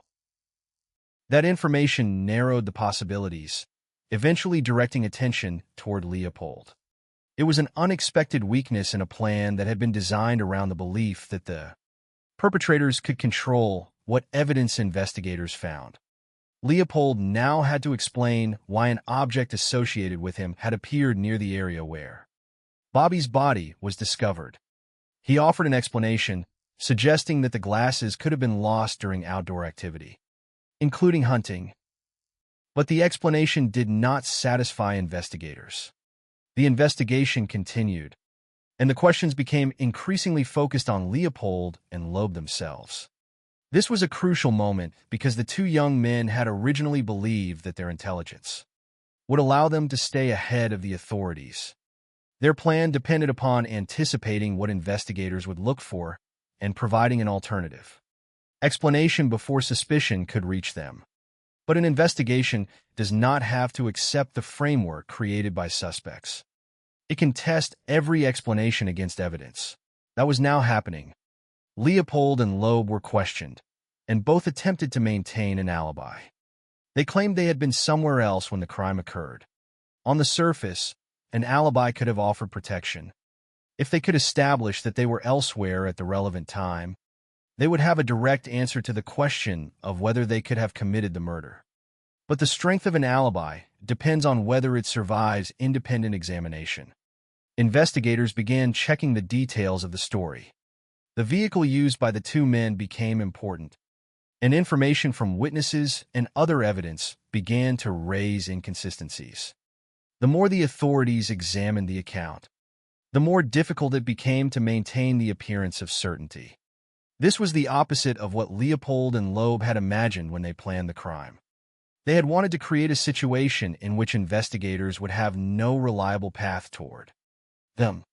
Instead, investigators were assembling the case from several directions. The glasses provided one lead. The explanation surrounding the glasses provided another area for scrutiny. The alibi created another set of questions. The vehicle provided another point that could be checked against their statements. None of these details needed to be dramatic on its own. What mattered was how they interacted. An investigation often advances through accumulation. One fact may seem uncertain, but several facts pointing in the same direction can make an explanation increasingly difficult to sustain. Leopold and Loeb were now facing that accumulation. Their problem was not simply that investigators suspected them. Their problem was that the story they were telling had to remain consistent while investigators were testing it from different angles. The idea of a perfect crime depends upon the belief that every significant possibility can be anticipated. But reality produces variables that no plan can completely control. A pair of glasses can be left behind. A vehicle can be connected to movements that contradict an alibi. A statement can become vulnerable when compared with information from another source. The more the authorities examined the case, the less room remained for the story Leopold and Loeb had constructed. The investigation was gradually transforming their confidence into pressure. It is important not to turn this process into a dramatic fictional interrogation scene. The supplied information does not contain a transcript of the questions investigators asked or the exact words spoken by Leopold and Loeb. What can be established is the broad progression. Investigators questioned the two men. Their explanations came under scrutiny, and the inconsistencies became increasingly difficult to ignore. Eventually, Richard Loeb began to break. His admission of involvement became the decisive turning point. Leopold also confessed, with both men admitting their roles. The authorities could finally understand the crime from the perspective of those responsible. The supposed kidnapping had been a deception. Bobby had been killed. The ransom scheme had been designed to make the crime appear financially motivated. And the true purpose of the crime was the desire of Leopold and Loeb to demonstrate that they could commit a crime that authorities would never solve. The confession therefore revealed something that the physical evidence alone could not fully explain: the motive. The authorities had been investigating a murder, but the reason behind it was not a conventional one. Leopold and Loeb had not needed money. Their families were wealthy. Their motivation was tied to the idea of proving their own superiority. They had wanted to test themselves against the authorities and demonstrate that they could remain beyond the reach of the law. The confession destroyed that belief. They had not remained beyond reach. They had been identified, questioned, and ultimately exposed. The evidence that had seemed so small at the beginning had contributed to the collapse of their story. The glasses had pointed investigators toward Leopold. The alibi had failed to provide the protection the two men expected. The vehicle and other evidence raised contradictions. And under questioning, the two men eventually admitted what they had done. The perfect crime had become a solved murder case. Yet the investigation also revealed something more disturbing about the way Leopold and Loeb had viewed their own actions. They had treated the crime as an intellectual challenge, but the consequences were not intellectual. Bobby Franks was a 14-year-old boy. His family had lost a son. The fact that investigators had eventually uncovered the truth could not restore him. Solving the crime was necessary for justice, but it could not undo the harm. The contrast between the perpetrator's original objective and the reality of what followed is perhaps one of the most important themes in the case. Leopold and Loeb wanted to prove that they were capable of doing something extraordinary. Instead, their actions produced a trail that led investigators toward them and left two young men facing the legal consequences of murder. Their belief that intelligence could place them above moral rules had failed in the most concrete way possible. The law had reached them. Once the confessions were obtained, the investigation moved toward its next stage. The question of who had killed Bobby Franks was no longer a mystery. The evidence and the admissions established the responsibility of Leopold and Loeb. The remaining question was what the justice system would do with them. Because the crime involved two young men from wealthy families, and because the motive was so unusual. The case was destined to attract enormous attention. The public would have to confront the fact that the perpetrators were not desperate outsiders, but educated young men who had deliberately planned the death of a 14-year-old boy. The courtroom would become the next setting in which that contradiction would be examined. Leopold and Loeb would not simply face the question of guilt. Their legal defense would focus heavily on punishment, especially the possibility of execution. Clarence Darrow, one of the most famous lawyers in American history, would take up their defense. The strategy would be unusual because the central battle would not be about proving innocence. The two men had confessed. Instead, the defense would ask the court to spare their lives. The case would therefore move from an investigation of facts into a deeper debate about responsibility, youth psychology, punishment, and the death penalty. But before the courtroom could decide the fate of Leopold and Loeb, the facts of the crime had already established something that no argument could erase. Bobby Franks had been selected, taken into a vehicle, attacked, and killed. His body had been hidden, and his family had been drawn into a false ransom scheme. The perpetrators had believed that careful planning could make them untouchable. Instead, their own mistakes had given investigators a path toward them. A pair of glasses became a clue. An alibi became vulnerable. A vehicle raised questions. The story began to collapse. And finally, the two young men admitted the truth. The investigation had accomplished what Leopold and Loeb had believed impossible. It had solved their supposed perfect crime. Now the responsibility for deciding their punishment would pass from investigators to the court. And waiting on the other side of that courtroom was a question that would define the next chapter of the case. When two young men deliberately take a life, does justice require that their own lives be taken in return? By the time Nathan Leopold Jr. and Richard Loeb stood at the center of the investigation, the illusion they had carefully constructed was already beginning to disappear. They had imagined that their intelligence and planning would keep them beyond suspicion. They had created a false kidnapping narrative, arranged a ransom demand, attempted to establish an alibi, and tried to explain away evidence that connected them to the crime. But the investigation was no longer following the path they had designed. It was following the evidence. Bobby Franks was dead. His body had been discovered near Hammond, Indiana, and the authorities were examining every available connection. Among the most important was a pair of glasses found near the location where the body had been concealed. The glasses were unusual and had a distinctive hinge. Investigators determined that this type had been sold by only a limited number of stores in Chicago, allowing them to narrow their search. Eventually, the trail led toward Nathan Leopold. For Leopold, the discovery created a problem that his original plan had not fully anticipated. He needed to explain why glasses connected to him had appeared near the location associated with Bobby's body. He offered an explanation that they might have been lost during outdoor activity, including hunting. But investigators were not convinced. The explanation did not end the inquiry. Instead, it became part of a larger examination of Leopold and Loeb's movements and statements.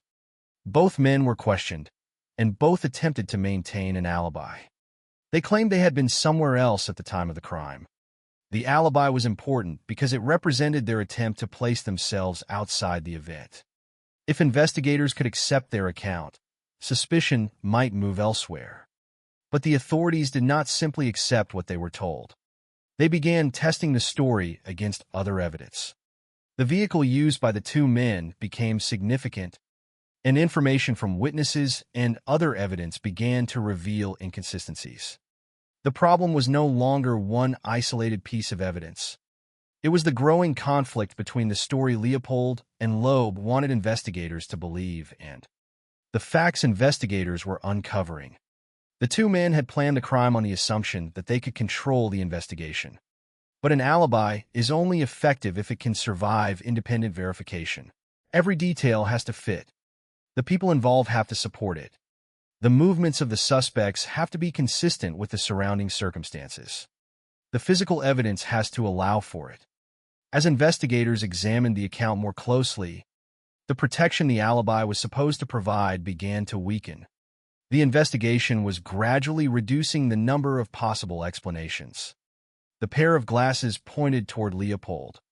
The circumstances surrounding the vehicle raised further questions. The alibi did not withstand examination as cleanly as the two men had hoped. Their carefully prepared narrative was becoming increasingly difficult to defend. It is tempting to imagine the questioning that followed as a dramatic confrontation filled with precise exchanges. But the available information does not provide such a transcript. The exact words spoken by investigators or by the suspects are not included in the material available for this account. What is known as the broader progression: Leopold and Loeb were questioned. Their explanations were examined. Contradictions emerged, and the pressure increased. At some point, the psychological balance that had existed when the two men planned the crime began to change. Richard Loeb started to break. The man who had participated in the plan was now confronted with the reality that the authorities were moving closer to the truth. The idea of a perfect crime was no longer an intellectual challenge. It was becoming a criminal case in which evidence was pointing toward him and his closest associate. Eventually, Loeb admitted his involvement. Leopold also confessed. The confessions were decisive because they confirmed what the investigation had been moving toward. The authorities now knew that Bobby Franks had not simply disappeared in a kidnapping for ransom. He had been deliberately killed as part of a plan developed by Leopold and Loeb. The ransom story had been created to disguise the true nature of the crime. The purpose had not been primarily to obtain money. Instead, the two young men had wanted to prove that they could commit a crime that authorities would never solve. The confession therefore revealed the most disturbing aspect of the case. The motive was rooted in an attempt to demonstrate superiority. Leopold and Loeb had wanted to place themselves above the ordinary consequences of law and morality. They had believed that intelligence and careful planning could allow them to do something terrible and then escape responsibility. But their own actions had produced evidence, and that evidence had brought investigators to them. The confession also changed the meaning of the ransom scheme. Before the truth was known, the family and authorities could interpret the disappearance as a kidnapping. After the confession, the ransom demand was exposed as a deliberate deception. The family had been led to believe that Bobby might still be alive, while the two men responsible already knew that he was dead. The emotional consequences of that deception were inseparable from the crime itself. The supplied information does not provide detailed descriptions of the family's private reactions, so those emotions should not be reconstructed as fictional scenes. But the essential reality is clear. The family had been forced to confront not only the loss of a 14-year-old son, but also the realization that the ransom story had been designed to conceal the truth. For investigators, the confession provided an explanation for the evidence. For the public, it revealed a motive that was difficult to comprehend. Leopold and Loeb were not impoverished criminals driven by immediate financial desperation. They were young men from wealthy families. They had access to education and privilege. Yet they had deliberately chosen to kill a 14-year-old boy because they wanted to test whether they could commit a crime and remain beyond the reach of authorities. That motive would become one of the defining elements of the case. It challenged the assumption that extreme crimes must arise from extreme material circumstances. Here, the perpetrator's social advantages did not prevent them from committing a terrible act. Their intelligence did not prevent them from making catastrophic choices, and their planning did not prevent them from being caught. In fact, the investigation demonstrated the limits of their confidence. The perfect crime was never truly perfect. The men had imagined themselves as capable of predicting every move that investigators might make. But the real investigation developed through evidence they could not fully control. The glasses became a clue. Their explanations were examined. The alibi became vulnerable. The vehicle and other evidence created contradictions. And eventually, the two men admitted what they had done. The case now had its answer. Nathan Leopold and Richard Loeb were responsible for Bobby Frank's death. The investigation had reached the point where the question of guilt was no longer the central uncertainty. The next question was punishment. That question was particularly significant because Leopold and Loeb were young. Their age, their backgrounds, their psychological state, and the unusual nature of their motive would all become relevant to the legal proceedings. The possibility of the death penalty now hung over the case. In ordinary circumstances, the deliberate killing of a 14-year-old boy could make the demand for the harshest possible punishment seem straightforward. But the defense would challenge that conclusion. Clarence Darrow, a nationally known lawyer, would represent Leopold and Loeb. His strategy would not be to deny what the two men had done. Their confessions made such an approach nearly impossible. Instead, Darrow would focus on the question of whether the state should execute them. The case would therefore enter a new phase. The investigation had been about facts, where Bobby had gone, what had happened to him, what evidence had been left behind, and who was responsible. The courtroom would ask a different set of questions. How should society punish young offenders? Does a carefully planned murder justify execution? Can psychological and developmental factors influence responsibility? And does killing the killers create justice, or merely another death? Those questions would dominate the proceedings. But beneath every legal argument was a fact that remained impossible to escape. Bobby Franks had been 14 years old. His life had ended because two young men decided that murder could serve as a demonstration of their own intelligence. The confession could establish responsibility, but it could not restore the boy. The investigation could uncover the truth, but it could not undo the loss. The law could impose a sentence, but it could not return the past to what it had been before May 21st, 1924. Leopold and Loeb had wanted their crime to prove that they were exceptional. Instead, the confession proved something very different, that no amount of planning could guarantee control over the consequences of violence. Their imagined superiority had ended with two admissions of guilt and a case that had become one of the most notorious criminal proceedings in American history. Now the two men would enter the courtroom, where their lawyers would no longer be fighting to explain away the evidence. They would be fighting to determine whether Leopold and Loeb would live out their punishment in prison or face execution. The next chapter would belong to Clarence Darrow and to one of the most famous legal arguments of the era. Once Nathan Leopold Jr. and Richard Loeb had confessed, the central mystery surrounding Bobby Franks' death had been resolved. The authorities knew who was responsible, and the two young men could no longer hide behind the kidnapping story they had constructed. But solving a crime and deciding its punishment are two very different things. The investigation had established responsibility. The courtroom would have to determine what justice required. In 1924, Leopold and Loeb entered a legal process that would become one of the most closely watched criminal proceedings in American history. What made the case extraordinary was not simply the age of the victim or the brutality of the killing. It was the background of the defendants, the unusual motive behind the crime, and the question of whether two young men who had deliberately taken a life should themselves be sentenced to death. Leopold and Loeb did not face the court as desperate criminals driven by poverty or immediate financial need. Both came from wealthy families. Both had received substantial educational opportunities. Both were young, and both had admitted that Bobby Franks had been killed as part of their plan. Their guilt was therefore not the central battlefield of the proceedings. The defense had to confront the evidence and the confessions rather than construct a simple denial. The legal strategy would instead focus on punishment. Could the court impose a sentence that would spare their lives?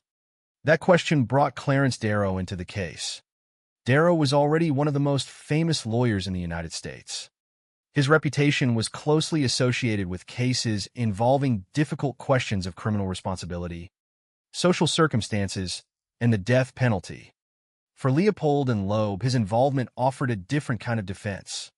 Rather than trying to convince the court that they had not committed the crime, Darrow would attempt to persuade the judge that execution was not the appropriate response. The trial therefore became a battle over what should happen after guilt had been established.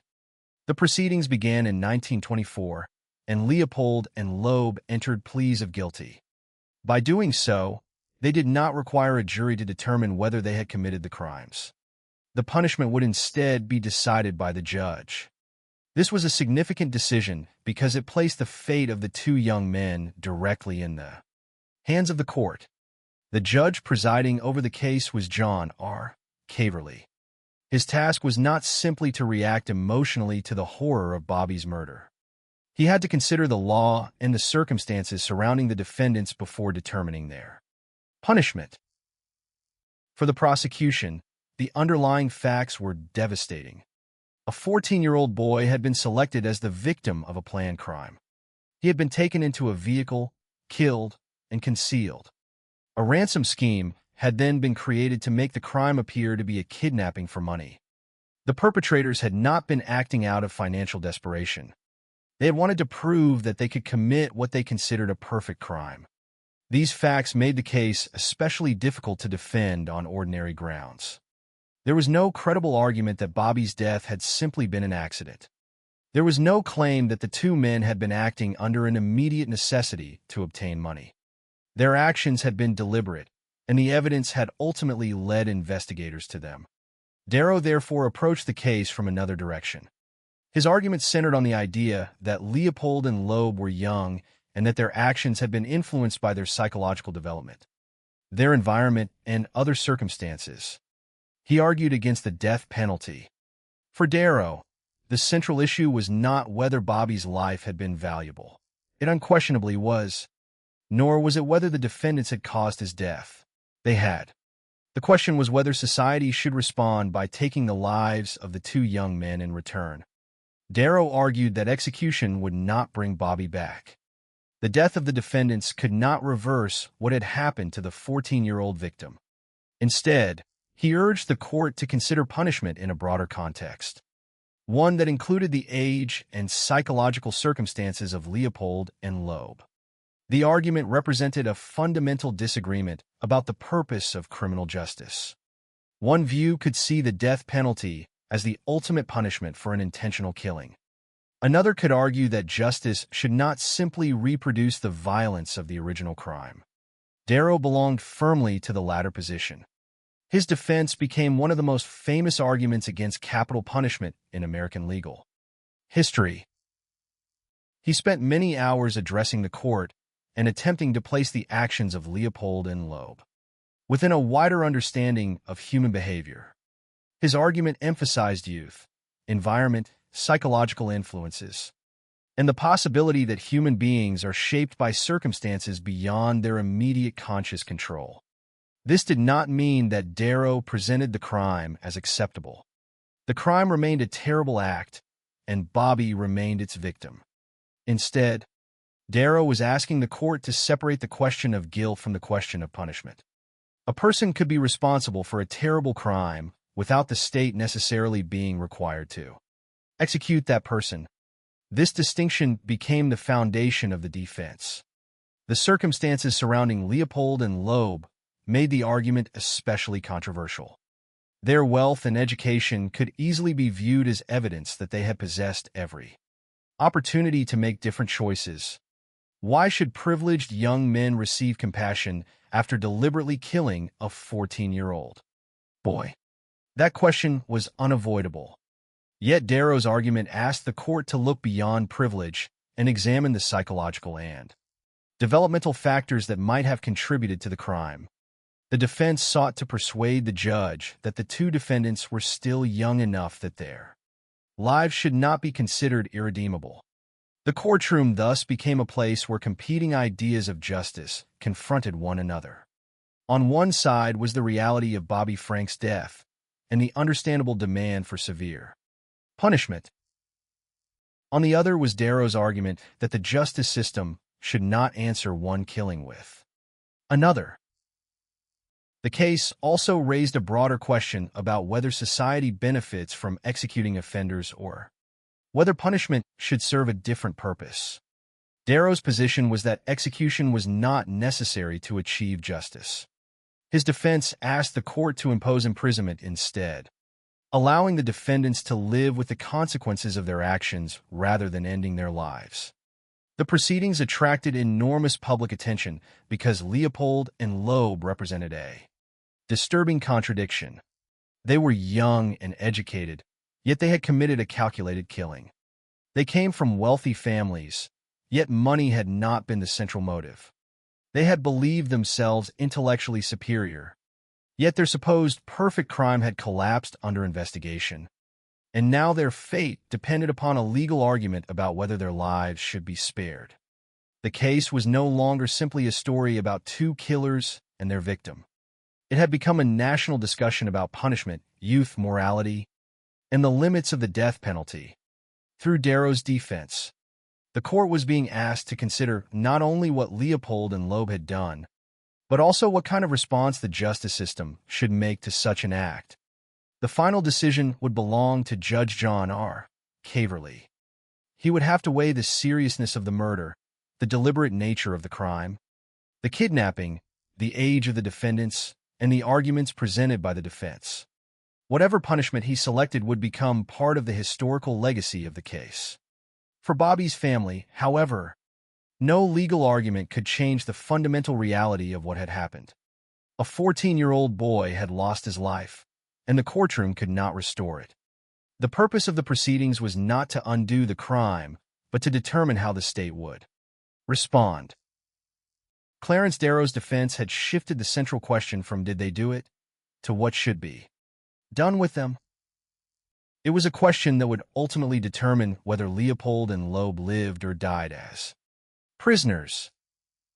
On September 10, 1924, Judge Caverly would deliver his decision.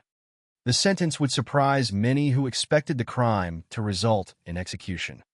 Leopold and Loeb would escape the death penalty, but they would not escape punishment. The judge would impose two extraordinarily severe sentences, one for murder and another for kidnapping. And with that decision, the courtroom would close one chapter of the case while opening another, one that would continue for decades behind prison walls. On September 10, 1924, the case of Nathan Leopold Jr. and Richard Loeb reached its most important legal moment. The investigation had established what had happened to Bobby Franks. The two young men had confessed. Clarence Darrow had spent hours arguing against the death penalty, asking the court to consider the defendant's youth, psychological circumstances, environment, and the broader question of whether execution could ever constitute meaningful justice. Now the decision belonged to Judge John R. Caverly. The question before him was not whether Bobby Franks had been killed, nor whether Leopold and Loeb were responsible. Those matters had already been established. The question was what punishment the law should impose. The crime had horrified Chicago and attracted national attention because almost every aspect of it seemed difficult to comprehend. Bobby was only 14 years old. His death had been planned rather than accidental. The defendants had not been driven primarily by poverty or financial desperation. They came from wealthy families and had access to education and privilege. Their motive had been the desire to prove that they could commit what they regarded as a perfect crime. They had imagined themselves capable of rising above ordinary moral rules and escaping the consequences. Instead, their own mistakes had led investigators toward them. The glasses discovered near the location of Bobby's body had provided a crucial lead. Their explanations had been examined. Their alibi had begun to collapse. Eventually, both men had confessed. Now Judge Caverly had to determine how the justice system should respond. The possibility of execution was central to the case. For many people, the deliberate killing of a 14-year-old boy would naturally suggest the harshest possible punishment. Yet Darrow's defense had challenged the idea that execution was necessary. His argument had asked the court to recognize the youth of Leopold and Loeb and to consider the psychological and environmental influences that might have shaped their behavior. He had also emphasized a fundamental point. Executing the defendants would not bring Bobby back. The state could punish them, but it could not reverse the death of the child. Judge Caverly ultimately accepted the argument that their youth was an important consideration. On September 10, 1924, he announced the sentence. Nathan Leopold and Richard Loeb were each sentenced to life imprisonment for the murder of Bobby Franks. In addition, each received a sentence of 99 years for kidnapping. The decision meant that both men would spend the remainder of their lives under the control of the prison system unless circumstances later changed.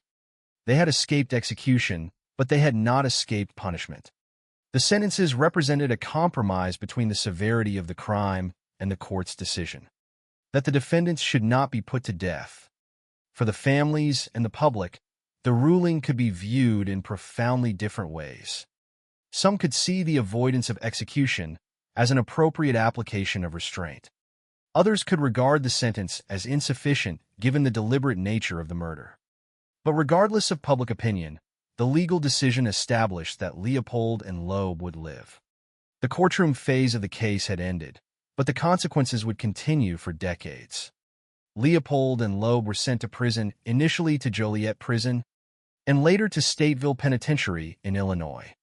The transition from wealthy young men living in privileged circumstances to convicted murderers serving life sentences represented an enormous transformation.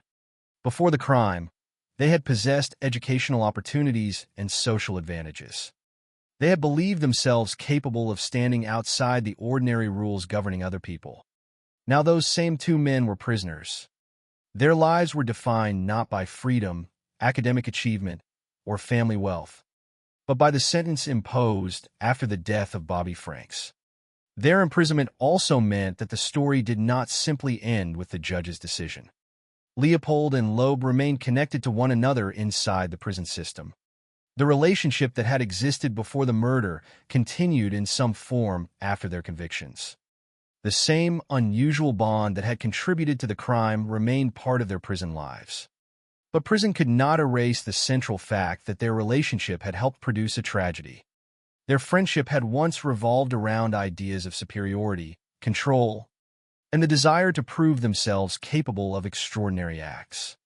Now the consequences of those ideas surrounded them every day. The case had demonstrated the failure of their belief in the perfect crime. It had also demonstrated that privilege could not shield them from the law. Yet the prison years would bring another unexpected chapter. In 1936, 12 years after Bobby Franks was killed, Richard Loeb died inside the prison. He was 30 years old. According to the supplied account, Loeb was attacked by another prisoner, James Day, in a prison bathroom and was fatally wounded with a razor. Day later claimed that Loeb had attempted to sexually assault him. The precise circumstances surrounding Loeb's death remain disputed, and the available information does not permit a definitive reconstruction beyond those established facts. What is clear is that Loeb's life ended behind prison walls, not through the execution that had once been possible after his conviction. He had entered prison as a young man sentenced to spend his life there. 12 years later, he was dead at 30. His death created another disturbing chapter in a case already marked by violence. It also meant that the relationship between Leopold and Loeb, which had begun years earlier and had ultimately led to Bobby Franks' murder, had come to an end through Loeb's death. Nathan Leopold lived much longer. He remained in prison for more than 3 decades after the murder. In 1958, he was released from prison after serving over 30 years. His release marked another major turning point in the story. The 14-year-old boy whose death had brought Leopold into prison had been dead for decades. The young man who had entered the case in 1924 had become an older man. The world around him had changed dramatically. Leopold eventually moved to Puerto Rico. He died there in 1971 at the age of 66. His release and later death meant that the case continued to exist beyond the courtroom and prison records. Leopold had survived long enough to leave prison and live outside it again. Loeb had not. Their different fates became part of the lasting history of the case. But the passage of time did not change the essential nature of what had happened to Bobby Franks. He remained the 14-year-old victim at the center of everything. The legal arguments, the famous defense, the prison sentences, the death of Loeb, and Leopold's eventual release all came after his life had already been taken. The case, therefore, cannot be understood only through the later history of the perpetrators. Bobby's absence is the fact around which every later event revolves. The sentence also raised questions that went beyond the individuals involved. Was life imprisonment a more meaningful form of justice than execution? Could a person who committed such a crime ever be considered capable of change? How should the law treat young offenders who had committed deliberate acts of extreme violence? Darrow's defense had placed those questions before the court, and Judge Caverly's decision provided one answer. The defendants would be punished severely, but their lives would be spared. The outcome became particularly significant because the case had attracted so much public attention. Leopold and Loeb had become symbols of a disturbing combination of intelligence, privilege, and moral failure. Their story challenged the assumption that education and wealth automatically produce responsible behavior. Their crime demonstrated that intellectual ability can exist alongside profoundly destructive choices. It also showed that a person can construct an elaborate plan and still fail to anticipate the simplest consequences. They wanted to prove that they were smarter than the law. Instead, they were caught. They wanted to create a perfect crime. Instead, they left evidence behind. They wanted to control the investigation. Instead, the investigation controlled the direction of the case. They wanted to demonstrate superiority. Instead, they ended up in prison. Yet perhaps the most important lesson lies not in the downfall of the perpetrators, but in the cost of their experiment. Their theory required a victim. That victim was Bobby Franks, a 14-year-old boy whose life had value independent of the intellectual fantasies of two privileged young men. No philosophical idea, no desire for adventure, and no claim of exceptional intelligence could justify what was done to him. The legal process eventually produced punishment, but punishment was never equivalent to restoration. The sentence could confine the men responsible. It could establish accountability. It could mark the seriousness of the crime, but it could not return Bobby to his family. As the years passed, Leopold and Loeb's names remained attached to one of the most notorious murder cases in American history. Yet beneath those names was always the same tragedy. A boy went into a vehicle on May 21, 1924, and never came home. The men who killed him spent the rest of their lives confronting the consequences in very different ways. One died in prison. The other eventually walked free and lived until 66. Their individual stories continued, but the central fact never changed. Bobby's life had ended at 14. And the case that began with the fantasy of a perfect crime became, instead, a lasting reminder of the limits of human arrogance and the irreversible consequences of treating another person's life as an experiment. The story of Nathan Leopold Jr., Richard Loeb, and Bobby Franks did not truly end when Judge John R. Caverly announced the sentences on September 10, 1924. The courtroom had reached its conclusion. But the questions created by the case would continue for decades. Leopold and Loeb had entered the story believing that intelligence could place them above ordinary rules. They wanted to demonstrate that they could commit a crime so carefully planned that the authorities would never solve it. Instead, their actions produced one of the most famous criminal investigations in American history. The supposed perfect crime failed. It failed through evidence, through contradictions, through the inability of an invented alibi to withstand investigation, and finally through the confessions of the two men responsible. But the most important legacy of the case is not the failure of their plan. It is the human cost of the idea that created it. Bobby Franks was 14 years old when his life was taken. He had not chosen to participate in Leopold and Loeb's experiment. He had not agreed to become a symbol of their supposed intelligence. He was simply a boy returning home from school. The two young men transformed an ordinary afternoon into a tragedy that would affect his family forever. That distinction should remain at the center of any account of the case. True crime can easily become fascinated with perpetrators, particularly when those perpetrators are unusual or psychologically complicated. Leopold and Loeb certainly became famous. Their education, wealth, relationship, distorted interpretation of Nietzsche, motive trial, and later lives generated enormous attention. But their notoriety should never eclipse the person who suffered the greatest consequence. Bobby did not become famous because he sought attention. He became known because his life was taken. His story began with an ordinary act, leaving school, and ended with a crime planned by two people who believed themselves capable of escaping responsibility. The circumstances surrounding the murder remained disturbing precisely because money was not the central motivation. Leopold and Loeb already had wealth. They were not attempting to solve an immediate financial crisis.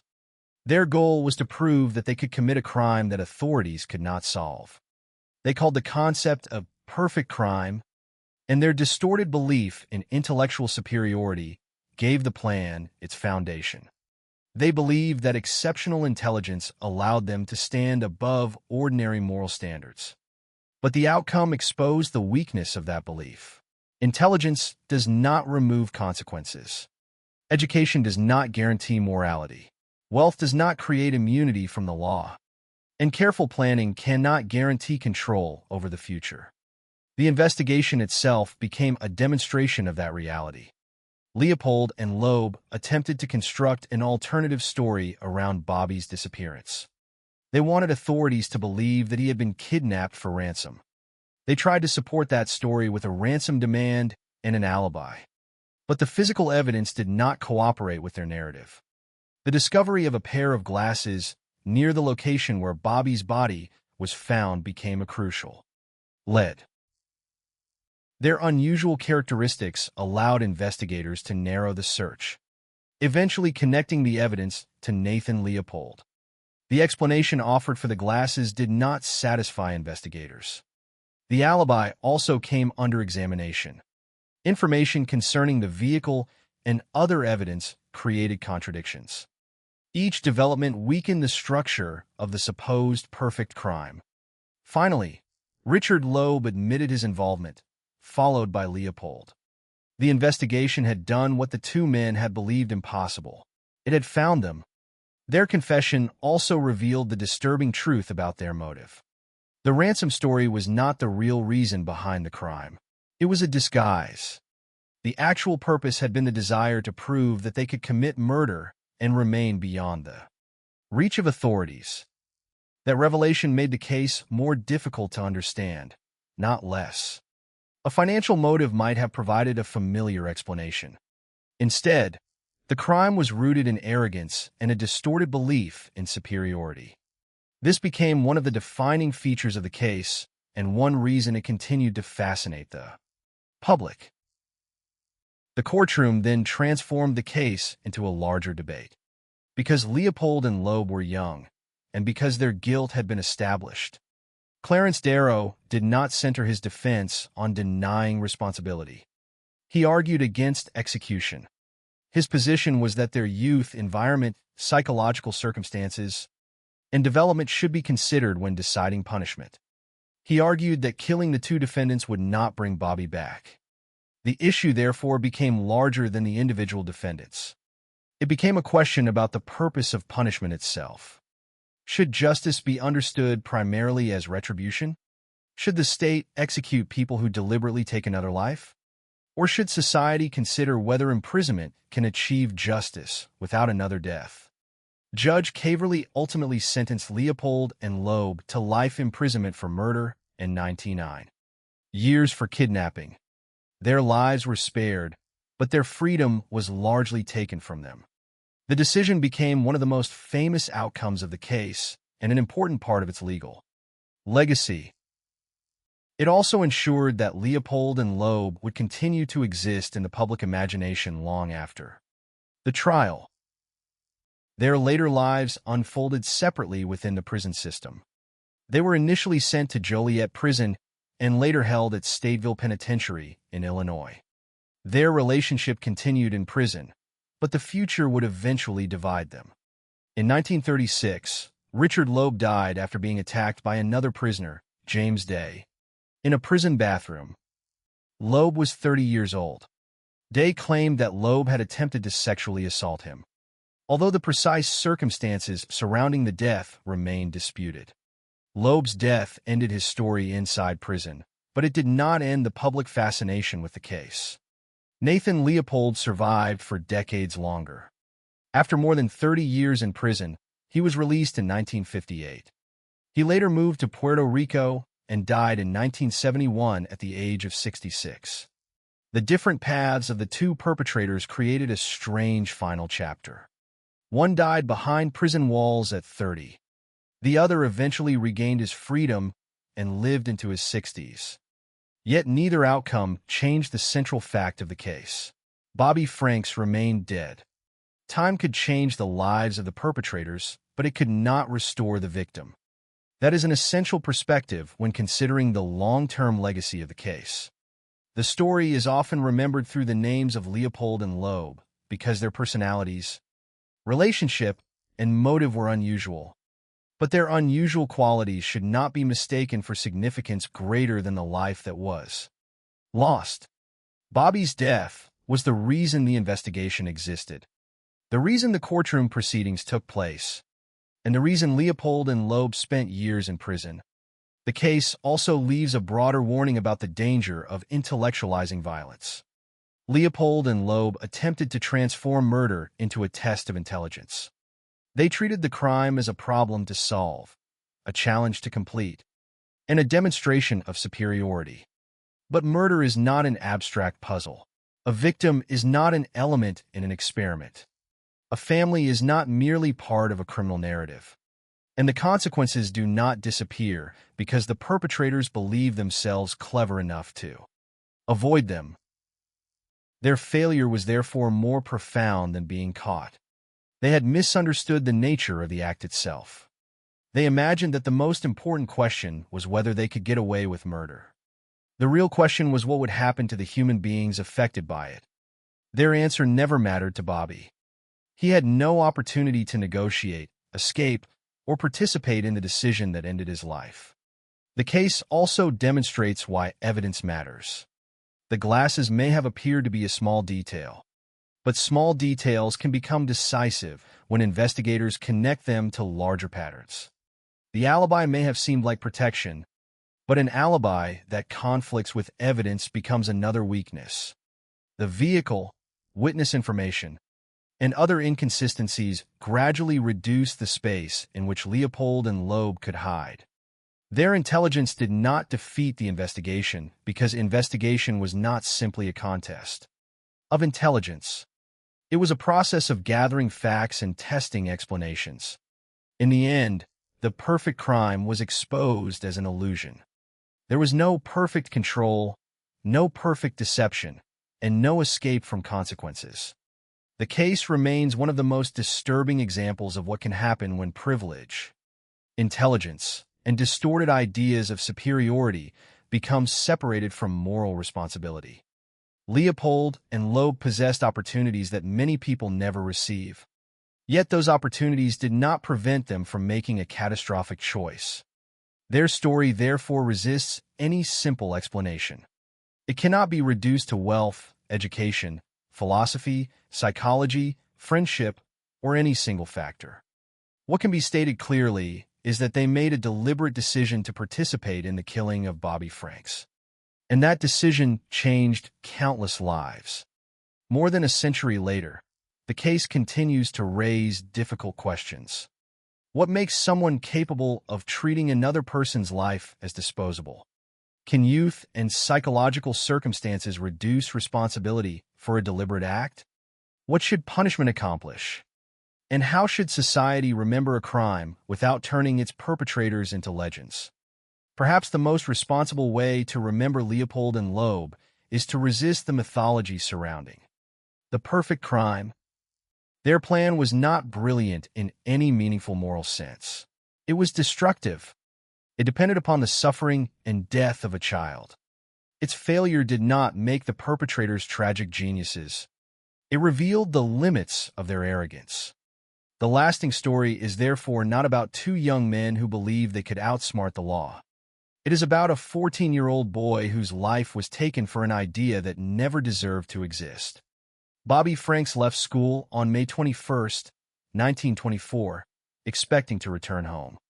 Instead, he became the victim of a crime that would be remembered for generations. Leopold and Loeb wanted to prove that they could create a perfect crime. What they actually created was evidence, grief, imprisonment, controversy, and a permanent reminder that no intellectual fantasy can erase the value of a human life. Their story ended in very different ways, but Bobby's place in it remains unchanged. He was 14. He was someone's son. He should have gone home. And that simple truth is more important than any legend that later grew around the men who took his life.